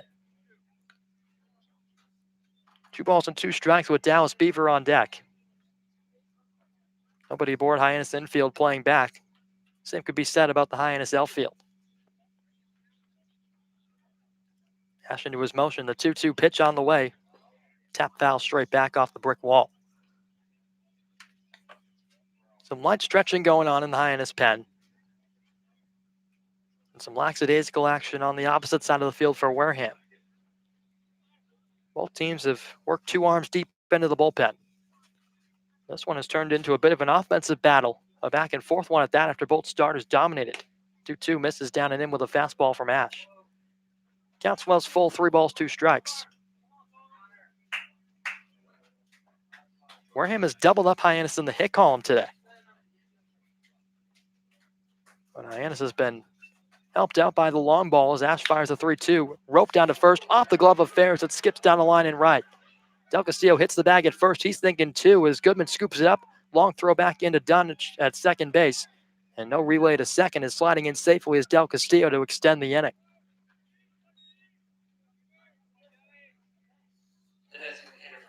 So Dallas Beaver makes his way up to the plate. He's got a man in scoring position now. And Ian Ferris had a couple of tough ones at him down at first base today.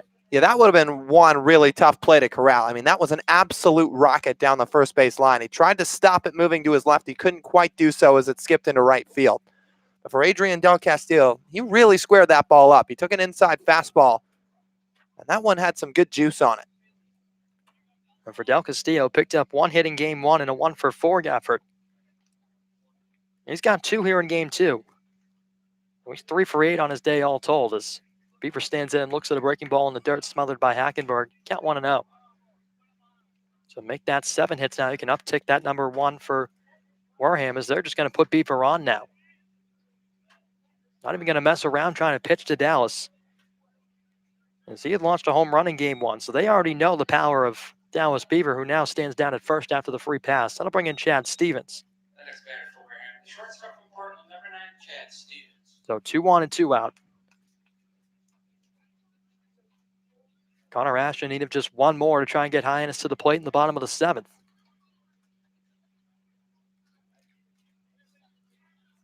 Stevens takes his counts from the right side, sees the first pitch fastball from Ash, good for a strike on the outer half. Ash's last appearance came July the 25th at Bourne. Part of a 4-2 loss in game 1 of a double dip that day. 3 earned runs on 6 hits in that contest for Ash, trying to limit damage from the gateman here in the 7th. Breaking ball outside. Gets away from Hackenberg for a moment, but corrals it down the first baseline. No advance for either runner.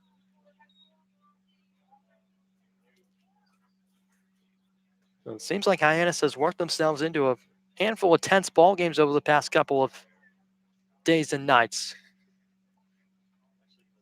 That spans back about a week, and 2 of them came against the Bourne Braves just a couple of nights ago as Stevens waves and misses through a 1-1. Ash reared back and fired that one, a fastball in the outside corner. Stevens went after it, came up empty.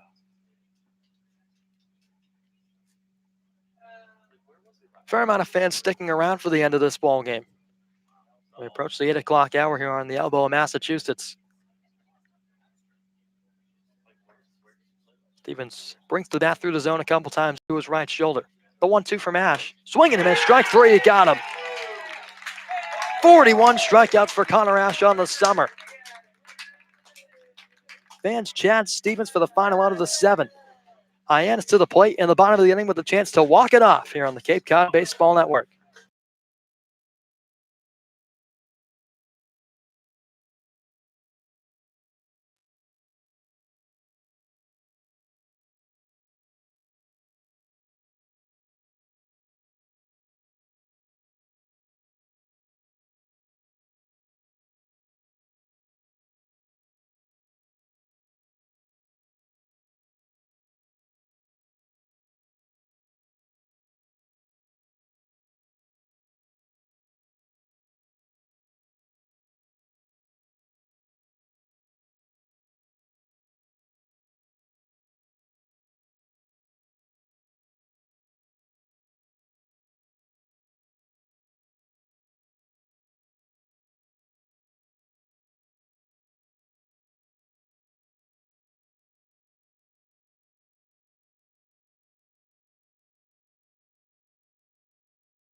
Bottom of the 7th inning here from McKeon Park.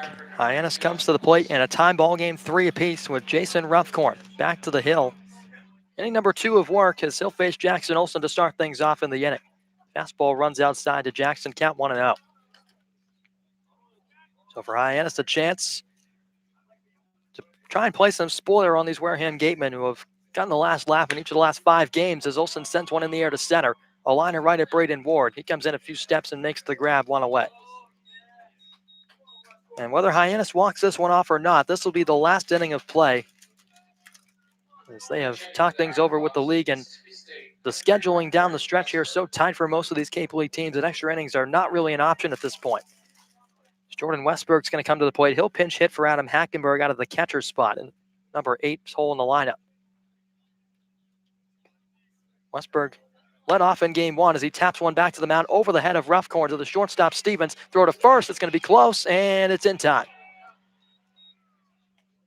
So quickly 2 up, 2 down, and the last hope rests on the bat of Rigsby Mosley, who's going to pinch hit for Anthony Servideo. So Rigsby Mosley has been all over the place today. Played right field in game 1, came in to pitch, had a couple of at-bats, and now a chance here in the 7th to try and extend things for Hyannis and avoid a tie. First pitch from Ruffcorn, fastball down. Count 1-0. Mosley went 0 for 2 and bounced into a fielder's choice. Back in game 1, 1-0 from Ruffcorn. Foul tipped off the glove of Del Castillo behind the plate. Count of a ball and a strike. It's been a struggle for Hyannis this season, just 7 wins. Haven't walked one off.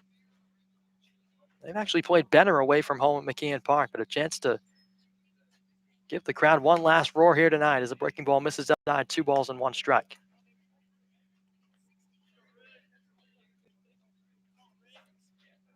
Roughcorn was tagged for 2 home runs back-to-back from DeSantelo and Hover. That's gotten us to this point in the 7th in a tie game. Mosey looks at a 2-1 fastball that misses high and wide. Troy outfielder has put himself well ahead in the driver's seat, ahead 3 balls and a strike. Roughcorn got the first 2 outs of the inning pretty easily, comes home with a 3-1, misses downstairs, ball 4. So Hyannis still alive. That'll bring in the Louisville Cardinal, Lucas Dunn, representing the top of the order. Lucas tonight has reached once, a walk back in the first, but since has struck out and grounded out to short. Well, Lucas, no stranger to the big moment, as Mitch McIntyre going to come in to pinch run for Rigsby Mosley.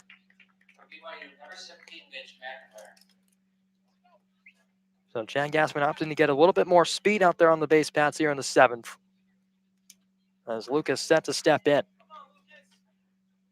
Into the spotlight steps the Louisville Cardinal as McIntyre dives back in head first on a pickoff attempt from Roughcorn. Has already been featured on Team USA this summer. Another attempt over at first. Back in safely is McIntyre on a head first slide.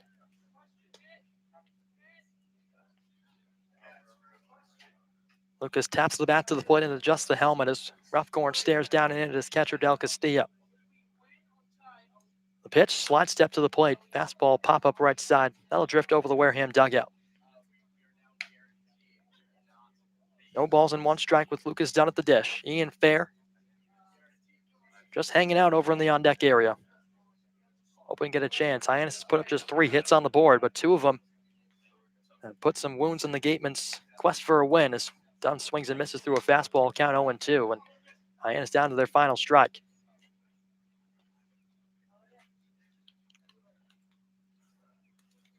Well, the last thing the Gatemen want is a loss here at McKeon. They're going for the season sweep. They cannot get that anymore, as the best they can do is 5-0-1 against these Harbor Hawks in 2019. Third pickoff attempt on McIntyre was not in time, as he was able to get the uniform dirty back in safely. The 0-2 to Dunn.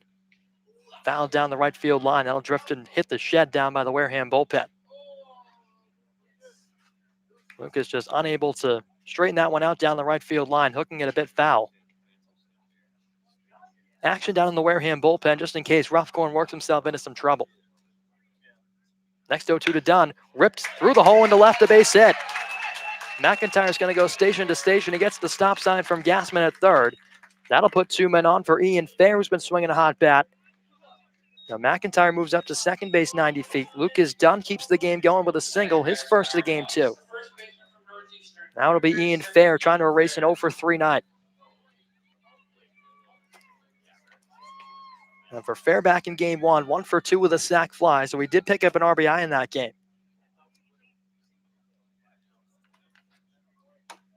And Fair has a 5-game hitting streak residing on this at bat. He had a 4-game streak coming into the day. Picked up a hit in game 1.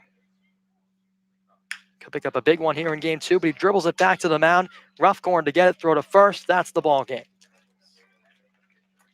Hyannis and Wareham play to a tie. No extra innings here from McKeon Park tonight. This one ends in 7 by a final of 3-3. Ian Fair coming up just short as he sent one back to the mound. Roughcorn was able to make the play and throw to first to lock up the ball game. So Wareham does not suffer a loss against Hyannis in 2019. They win the season series by a score of 5-0-1. They take 5 contests from Hyannis, and the last one here knotted as we play to a draw. Yeah, not a win for Hyannis, but it was a fun ball game. I mean, it was 3-0 Wareham going into the bottom of the 6th inning, and all of a sudden 2 bats off the bench just slug home runs out to right center to put the game back in a tie. Jared DeSantelo comes off the bench. He hits his 3rd home run of the summer, and Trevor Hopper comes off the bench with his 2nd home run of the summer and going back-to-back for the first time. That was sure exciting. So sure, not a win, but it was good to see some offense and some offensive firepower late in the game at that as well. And for a Wareham offense that had no trouble putting up runs against Hyannis this season. Hyannis pitching staff here in game 2 really held them in check. Joe Quintal put in a quality start here today. Went 4 1/3, gave up 1 hit, walked 6 and struck out 5. And usually when you walk 6 in a ballgame and you tally more walks than strikeouts, it results in disaster. But Quintal was able to avoid that today. Angus McCloskey followed him up with an inning and a third of scoreless ball, and Connor Ash came in after him and shut it down, but Hyannis unable to get the bats going one last time in the bottom of the 7th to secure a victory. It would have been their 8th of the summer. But Hyannis ultimately falls to 7-30-2 now with a couple of ties recorded on the summer. Well, for one last time here from McKeon Park, the final lines in the ball game. Wareham records 3 runs on 7 hits. They tally 2 errors. Hyannis, 3 runs on 4 hits and no errors. So this will be the last time we see the Wareham Gatemen, although the defending Cape Cod champions are playoff bound. However, still more work to be done for both sides as Hyannis will return back here tomorrow for a start bright and early. Hopefully we don't interrupt your breakfast tomorrow. Join us for first pitch at 12 o'clock with the Falmouth Commodores, who have been red hot. They're coming into McKeon Park for a 12 o'clock start tomorrow. For Lyle Goldstein, I'm Brendan Howe. We'll all talk to you tomorrow afternoon.